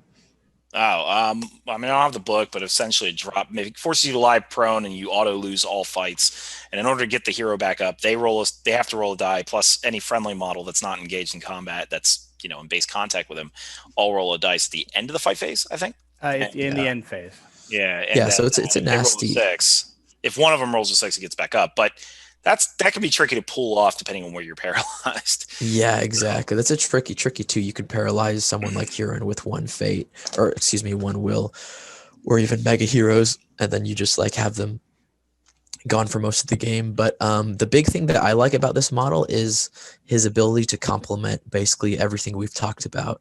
He can complement the Tainted, he can complement the Dwemer Lake, the Witch King, even Golivar, or even Birder. You throw 2 or 3, I think the scariest Angmar list I've seen is coming up against 2 or 3 of these guys. Yeah. And you just have 15 3 times, each turn, 15 will just cast at you on a 4+ of paralyze. And that is just sucks, to be honest. You can even combine those bad boys with the shade. And outside of shooting, when combat hits, I mean, their range is 6, which isn't that much, but when combat hits or comes close to hitting, none of your heroes will be able to do anything this whole game. I know you saw this a lot at Nova last year and other things where you'd see people bring like the 3 mega heroes or Boromir, Aragorn, these sweet combos. And then you just have these Barrow Whites. Oh, cool. You brought Boromir 200 points. I brought 3 Barrow Whites. 150 points. I'll paralyze you with 1. I'll use the other 2 to paralyze other stuff. Like it's even worse if you happen to have the Witch King too, because the Witch King will soften people up. Yeah, so. Exactly. Yeah.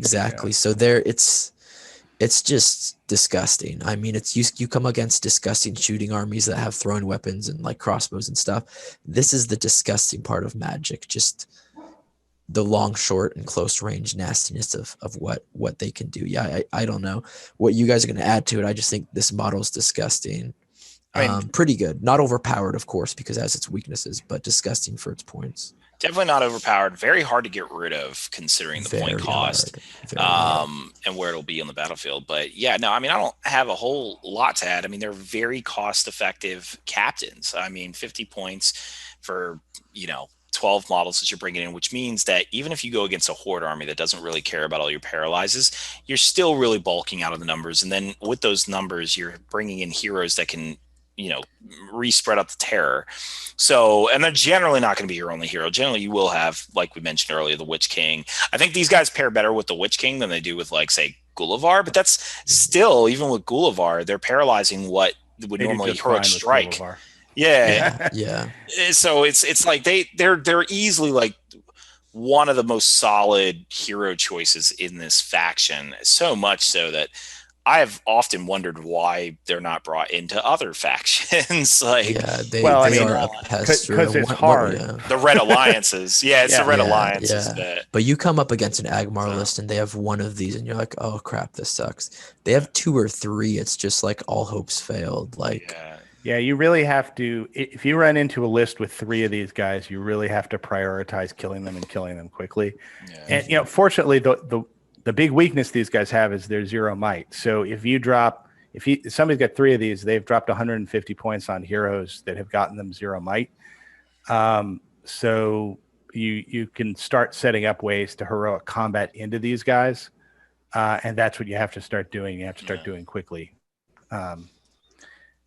And because I mean they do drop. I mean, they've gone from 1 wound to 2 in this new edition, but they have no fate. So if you can get a decent hero into these guys, hopefully you can kill them off before they've expended all of that will on you. You also, I mean, especially depending on what army you're playing, like I remember I was playing the Return of the King Legion against, I believe, Alisher from the Philly group, and he brought Barrow Whites, and I'm like, well, Aragorn's screwed. So I just always kept him around friends to get the banner bonus, but I'm like, he's going to be, I'm just going to let him keep paralyzing me. Yeah. I didn't even resist it. I'm like, all right, like, couldn't take it. Just let him drop in the middle of my people. Well, I mean, the big thing you want to use these guys on, because the guy that they paralyze is knocked prone, is it's a way to get the big ticket heroes off their horses, or ring rates off of fell beasts and things like that.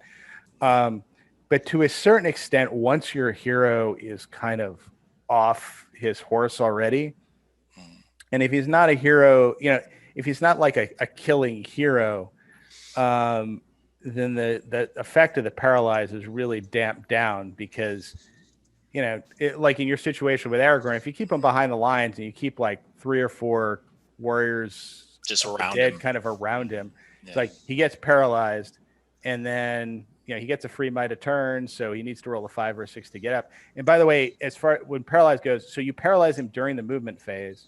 During that end phase, you can try and wake up again. So he could be out for less than a turn if you do it right.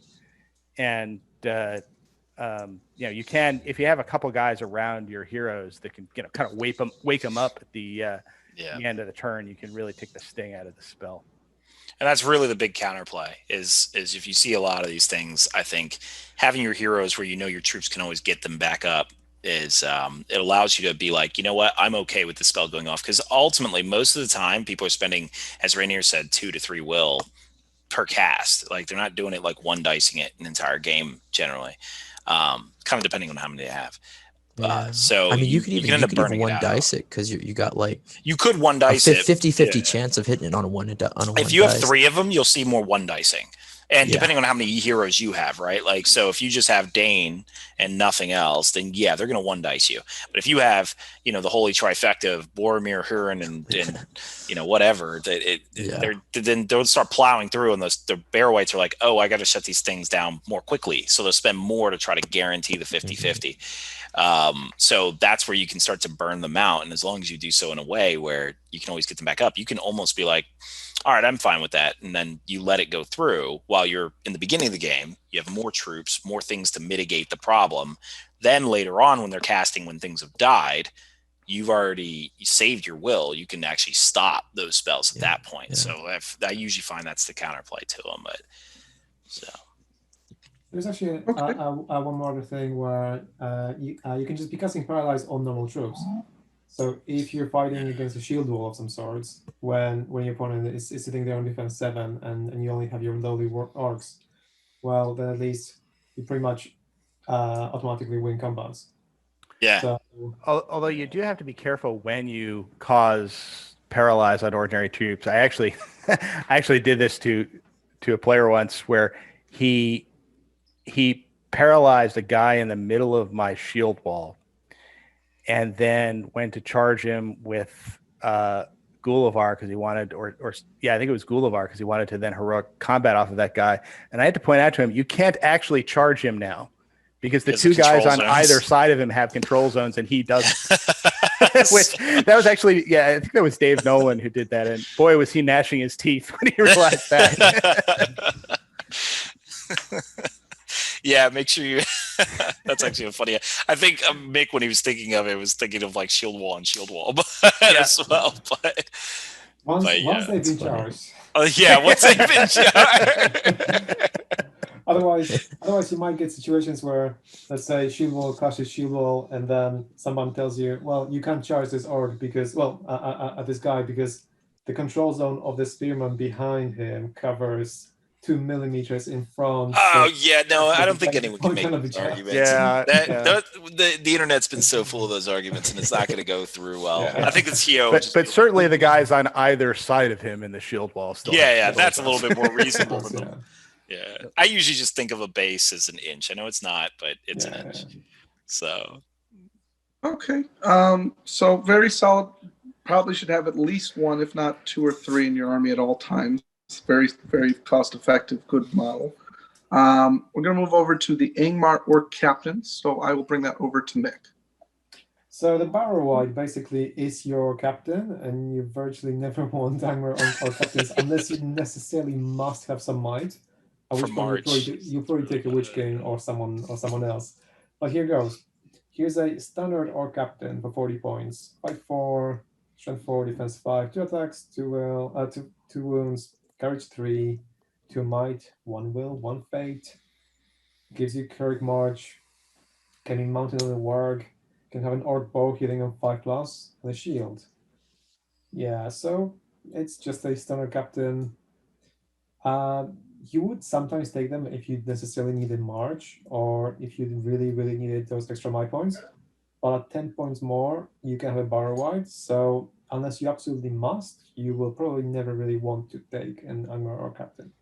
I disagree. I love them. I love them. I love them. All of us Americans are like, look at you, Ukraine scum. Get out of here. All right, so I guess the Americans are gonna have to dogpile this Brit here. Okay. Who's gonna go first? It's just like when you say you don't like Galadriel. I'm like, what's wrong with you? You don't like a sealed, or what's wrong, Mick? Do you know what game you're playing? So Mick's noticing a trend where Mick tends to go against literally everybody else. we have him on the podcast just so we can have someone we're right against. We pay him to say that. Actually, we pay him to say that for discussion's sake. Like, so. hey, Mick is the devil's advocate. Tell everyone Boromir sucks. All right, so who's making the case here for the Angmar? Well, Matt, you kind of announced. You go for it. All right, so this is a list that needs March. And the reason it needs March so that's what is because I said. You don't take him unless you want March. That's exactly yes, what but I you said. always want March with this list because it moves 6 inches and it gets shot apart. So I almost always take a Angmar or captain on a warg. Take one of them, and I take one of them in this list, and that's to get March to get you to close when you need to close, or get the army assembled when it's been spread out by maelstrom of battle. And it is a way to get 2 more points of might into this list. So I think they're you unless you're specifically building a list where you're like, you know what, I'm going to be in a mobile ball and I'm going to accept the tremendous amounts of shooting I'm going to receive. For some reason, you want one. I think you want one of these guys in most lists with Angmar in order to get the March. And there's one I'd say person who disagrees. Oh, sorry. I'd say for the sake of balance, you want him, and I know. I don't know. I've debated between it because I've practiced with Angmar, and I'm like, oh, bring him. But I see the 2 barrow whites compared to 1 barrow white and a captain. In close combat, I would actually prefer the barrow white. So I agree with what Mick says. To some points, like you bring the barrow white, but I played against Matt actually with this, and whenever I come up against other Angmar lists, it's actually the orc captain that catches my eye, and I'm like, okay, this changes the list completely, because all of a sudden you don't have just this ball of magic death. Now you have this ball of magic death that goes 3 to 5 inches faster with more white might for heroic marches and heroic moves. So that's just my aspect on why I do think this is like one of the best models actually for a high point list in Angmar, as weird as that sounds, just because what he balances the list. But that said, he's not, I mean, I'd agree with Mick, he's not necessary, depending. I don't know what you're gonna say, Devin. No, just an interesting note. I looked up Kylie's list, the Articon winner for 2019, and she had she didn't actually have the Tainted, but her 4 heroes were the Witch King, Barrow White, Angmar Captain, and Gulavar. So on a warg, though, I guess she had it on a warg. Actually, you know what? Yeah, that makes put sense. it on a warg. Put on a Always warg with a pick. Yeah. A warg with a pick probably would. Yeah, he's actually not a bad killer on a warg with a pick. He can actually do some damage, especially if there's a shade around. Yeah. One thing which slightly annoys me about the Angmar or captain, in the description here it says, where the captains of Mordor are more vicious and brutal, the captains of Angmar are cunning, aiming to utilize the spirits and magics of the Fell Kingdom to bring fear to their enemies. No difference. Yeah. It's just a play style difference. Yeah. How do we reflect that in the profile? We don't. You paint a ghost on its shield. Yeah, and all of a sudden, whoa, here we go. It's interesting though. I agree. You take one. Well, you take one. Here's an interesting thing. So if you keep him within 3 inches, I mean, he's an Angmar orc model. So if you keep him within 3 inches of another spirit, he actually causes terror, which is, a neat trick. Just like the ordinary orcs do. Oh yeah. Yeah, he does. Yep. So cunning. There you go. There's the cunning. Yeah. Cause fear by being cunning. Yeah, I definitely think with this list lacking in might in a lot of areas, he is very good to have. I don't think you take more than one, but definitely having one is helpful.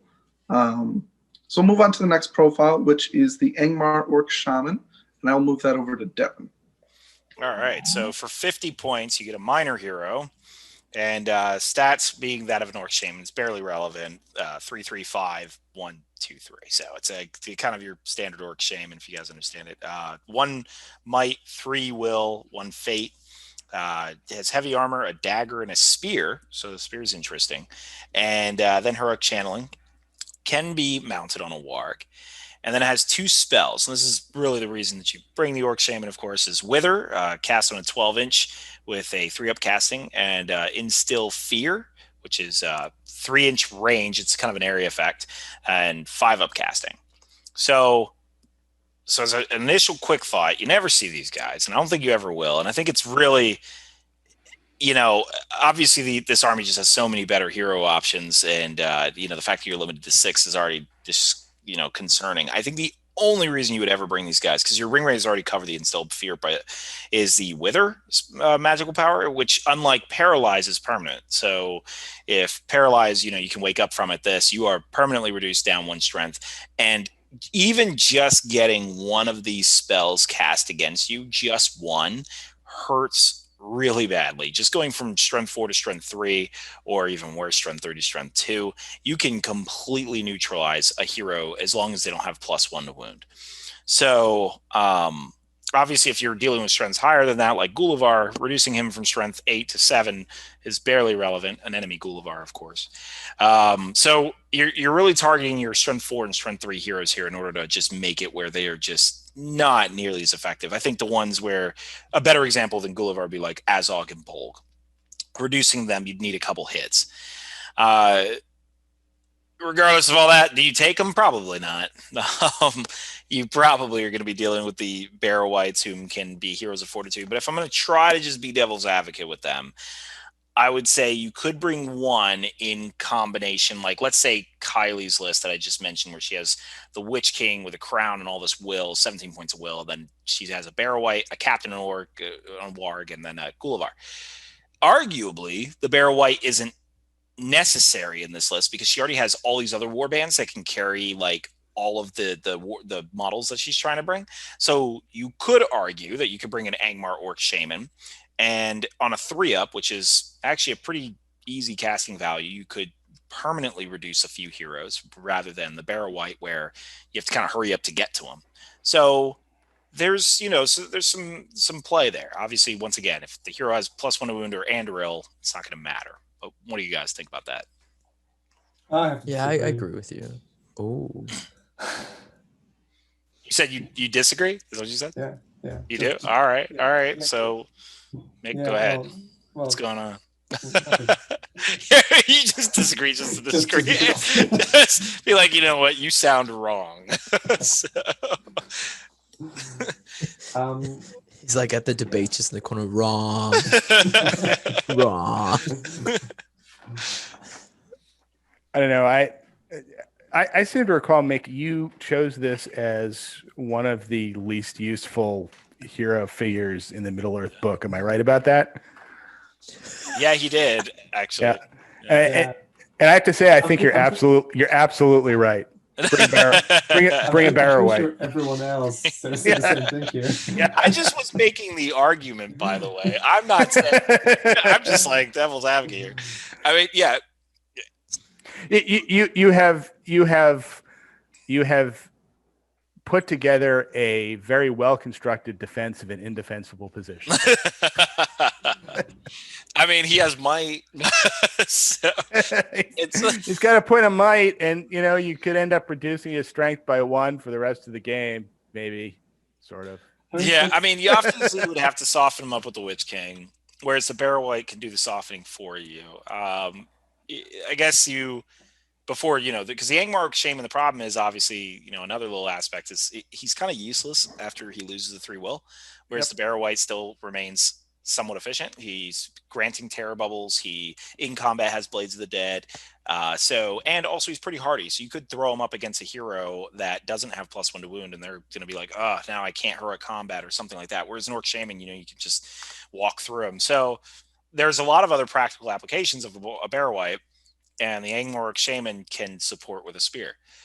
So that's really all I've got left after that. I think it's the same sort of argument of like, you're on a beach in the middle of the summer and you could just like take your t-shirt off and like go for a swim, but instead you decide to go in winter clothes for the same swim. Yeah. Or stay inside and play chess. Yeah. So yeah, it's hard to defend him, but that's my defense of him.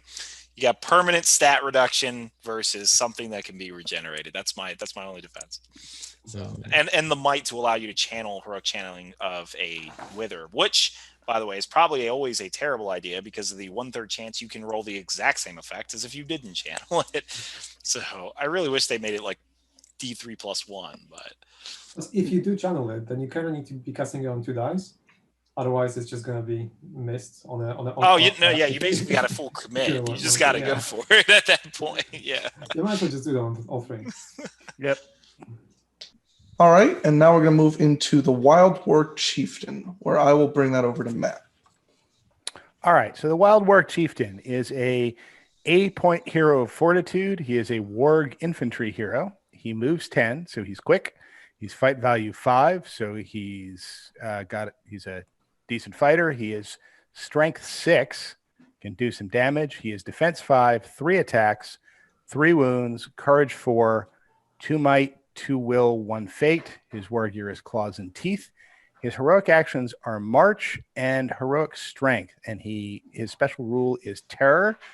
And then we get to the other special rule, which explains why you don't see him quite as much. Pack Lord. Only friendly warg models may benefit from the Wild Warg Chieftain's standfast and heroic actions.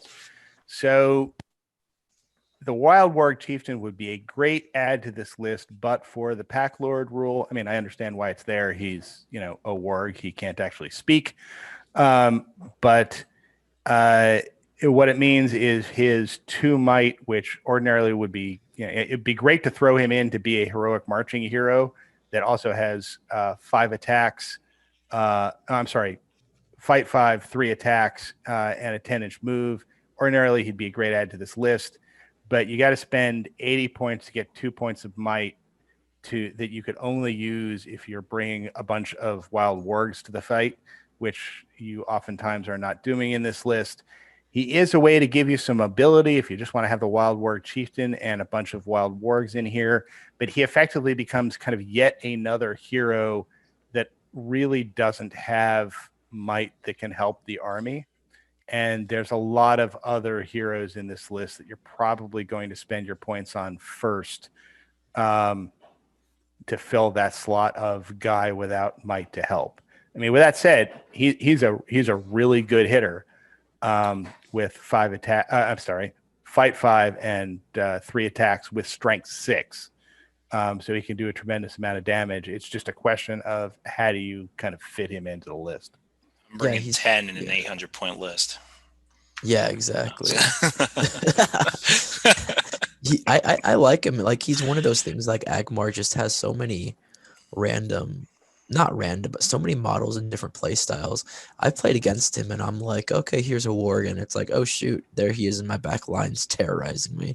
So I like the ability that he gives this army movement in heroes. I would also be aware he looks menacing in the sense like he's going to knock down and kill stuff.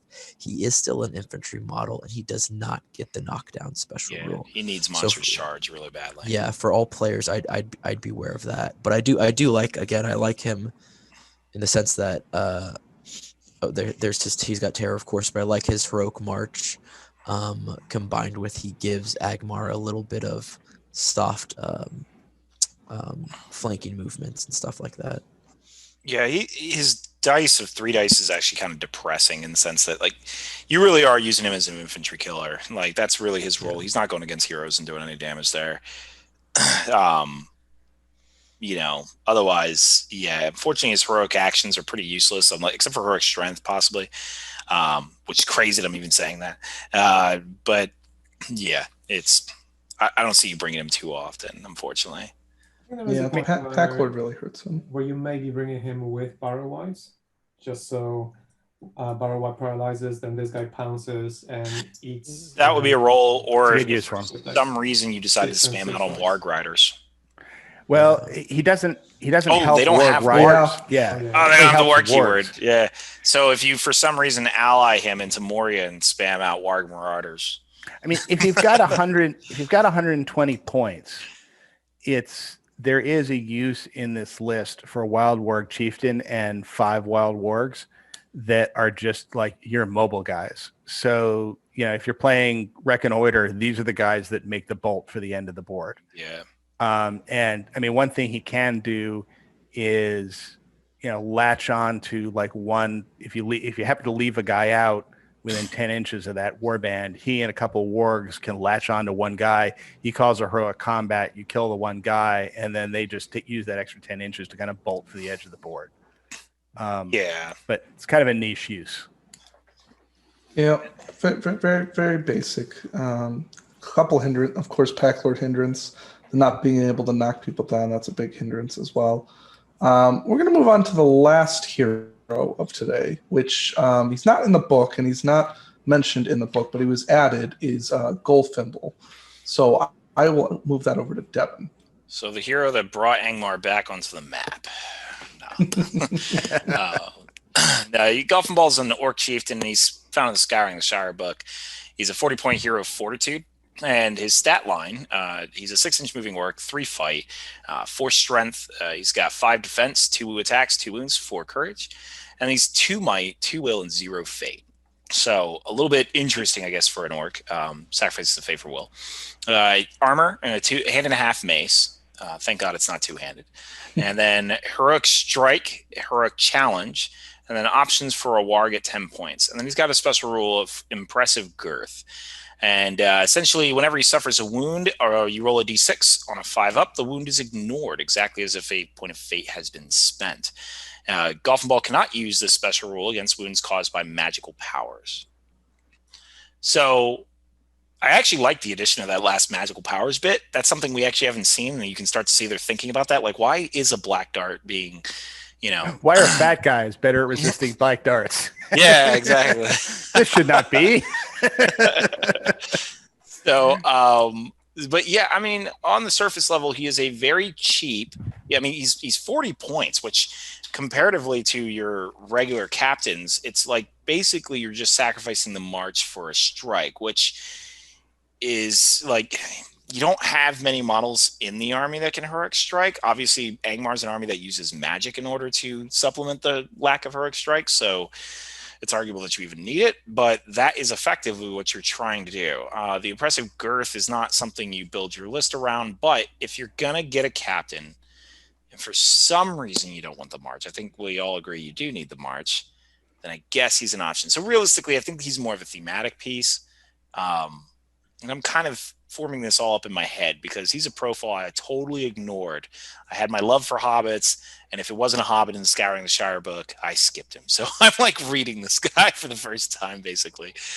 Never seen him in play. I probably never will unless someone's making that kind of list. What do you guys think? There you go. I've seen him. There he is. Sightings. So maybe you'll see him on the table. One go. thing that's obvious when you kind of look at this is this guy looks like he was a character from a Blood Bowl game that made a wrong turn and end up on Middle Earth. He does not really look like does. Middle Earth at all. Yeah, that's pretty much it for Goldfimble. There's not a ton. Yeah, there's not really much to explain. Not much to explain. For the Warriors, we'll go over them in later episodes. They all have basic profiles that are in other armies, so we'll go over them. The only one I want to point out, which I believe this is different, is the Wild Warg is only 7 points in Angmar. I believe he's 8 in others. Correct? No, they decreased him across the board. Oh, did they? Okay, Yeah, so they actually got decreased everywhere. okay, so then that's not. So we'll go on to the one model that's specifically unique to Angmar, which is the Dead Marsh Spectre. So I'll move that over to Rainier. All right, so the Dead Marsh Spectre is 15 points. He's a spirit infantry warrior. He has fight 2, strength 3, defense 5, 1 attack, 1 wound, and courage 6. He's got heavy armor and a sword. His special rules are terror, which is pretty good, and for this army, and Blades of the Dead, which we went across. The one thing that you're going to bring a Spectre for is a Fell Light in them. At any point during its move, a Spectre can choose any enemy model within 12 inches of its line of sight, and it can force them to pass a courage test. If they fail, it can move them up to full speed of their movement, and on top of that, you can even do this if they have already moved. So that's a really big thing. I know we'll probably have something small to say about them, but at 15 points, I would say at any Angmar list, I would throw in 2 or 3 of these guys. You can come against heroes like mid-tier heroes that are actually evil list heroes that are courage 4 or 3, they'd go down to 2 or 3 with the harbinger special rule that you're going to have, and you can dictate where they go. You can even fell light a cavalry model into charge range of Gullivar or somebody, so you could charge into them sooner. You can negate good shooting in that way, and you can just cause a lot of shenanigans. I mean, when you have these guys coupled with 1 or 2 Barrow Whites, coupled with a Witch King, coupled with these heavy hitting heroes, like, I don't know, as an opponent, there's just so much coming at you and whatnot. So yeah, I really like these guys. What do you guys think? Totally agree. I bring 2 or 3, even 1 if you at minimum 1 in every list. I think for 15 points, they're very effective at what they do. They actually took a small nerf for anyone who missed it. They now don't need to see their target before they could do it through walls. So now for that reason alone, because now they have to put themselves in danger. Well, not in danger, but be seen. They, probably 2. And I mean, one other utility of them is you have a lot of access to Drain Courage, and Drain Courage is a spell that is one of those spells that most enemy heroes are like, screw it, I'm not going to resist it, at least on the first cast. And that can be very devastating to do that depending on the hero. And I mean, obviously, if they're Courage 7, you got to do this quite a few times, but it allows you to take the Spectre and just run him everywhere. Assuming you have priority, you can just take that hero and just be like, all right, go off into the distance and run away. Setting up for heroic combats, I've done this a number of times. We take like Gullivar or someone else, who doesn't want to use the will to compel. You make a move full speed and then set up a nice, decent heroic combat. So that's a utility use of them. I mean, they're just great. They are phenomenal objective holders and making people move off of objectives as well. That is true. Yeah, that is also they're true. Courage 6, so they're not really running anywhere. And then if there's that one model who you can just get to at the end of the game, and they have to take a courage, you make them take a courage test, you get them off that objective, but you weren't in range. That 12 inches is huge to get them off the objectives.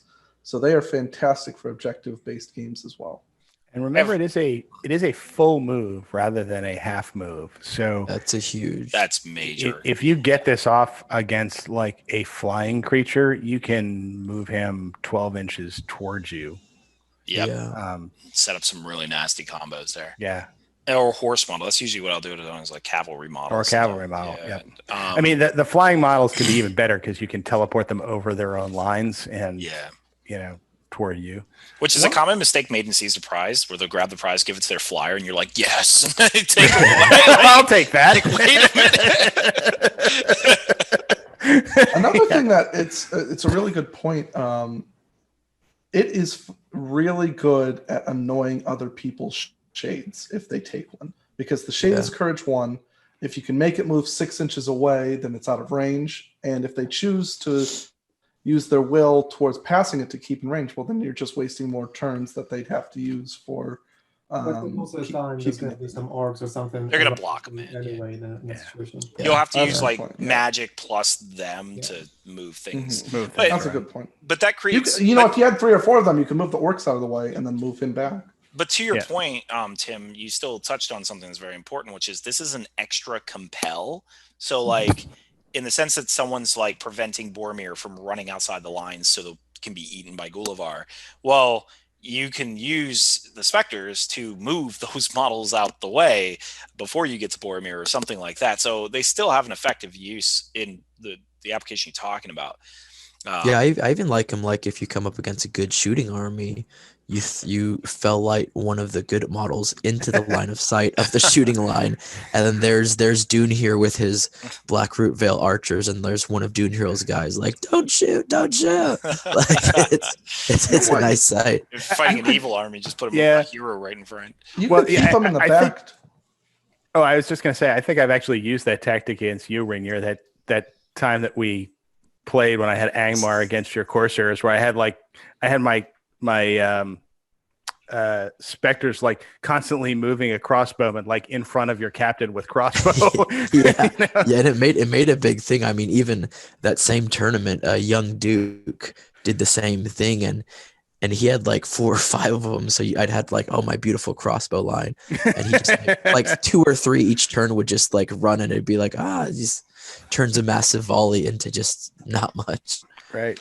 Another thing I just thought of as well is if you had enough of these as well, something like recon to make models not move off the table, that could be really huge if like they're about to get 2 or 3 models off the table, and you know you get to move 6, so you can be 18 inches away, and you can really stop them from moving and denying them almost 1 or 2 turns of movement from getting Yeah, off the I board. agree with you. It's that 12-inch range makes them all of a 12 sudden inches is huge. like a caster.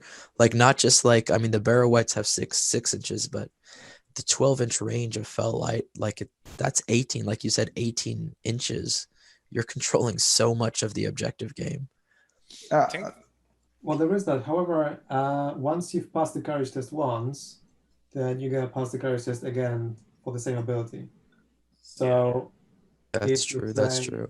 You sent your guys over and you wanted to stop some people walking off. As soon as they pass one of those tests, well, then That's it. Fine. they're unaffected for the rest of the time. That's true. Well, I'm just But saying, think, like, if they had that's like 5 going off the It's actually table. what takes away taking an army of these guys, because there used to be where you take a whole front line of specters, and I kind of still wonder if that's possible today. But I think it is. I think, but the Shadow beauty of them is they're just 15 points. So it's kind of like we mentioned like last episode, A Night of Minas Tirith. Like worst comes to shove, you wasted 40 points on a mounted model that can do significant damage against battle lines or objective game. Same for this. Like worst comes to shove, you waste 15 points on a model that can potentially negate Change the Shelob game. from the game or can negate people Yeah. from objectives and it still does other things, like even mean, if it doesn't serve that purpose. Yeah, keep in mind that this is a list that has a lot of really expensive heroes that you're probably going to want to take. And it is also a list that, its warriors are not the toughest thing around. Mhm. And even these guys aren't the toughest thing around at Defense 5. So you really have to be careful with Angmar to keep your numbers up, because if you don't keep your numbers up, then the army ceases to function. Yeah, if you brought a bunch of these and you're really centering the list around them, you're not bringing like a fully loaded Witch King. You're probably maybe bringing the Shade, and then Certainly not bringing Gullivar. Yeah, you're definitely not bringing Gullivar. That strategy's done. So Yeah. I think that's it on the special units of Angmar that you can't find anywhere else. So Okay, so that's our review of Angmar. Let us know in the comment section if there's anything you'd like us to review in future episodes. And let us know of any lists that you'd like us to review as well. We hope everyone has a very happy Halloween, and we look forward to seeing you next week. Have a happy Angmar Halloween, everybody. Yeah. Oh yeah.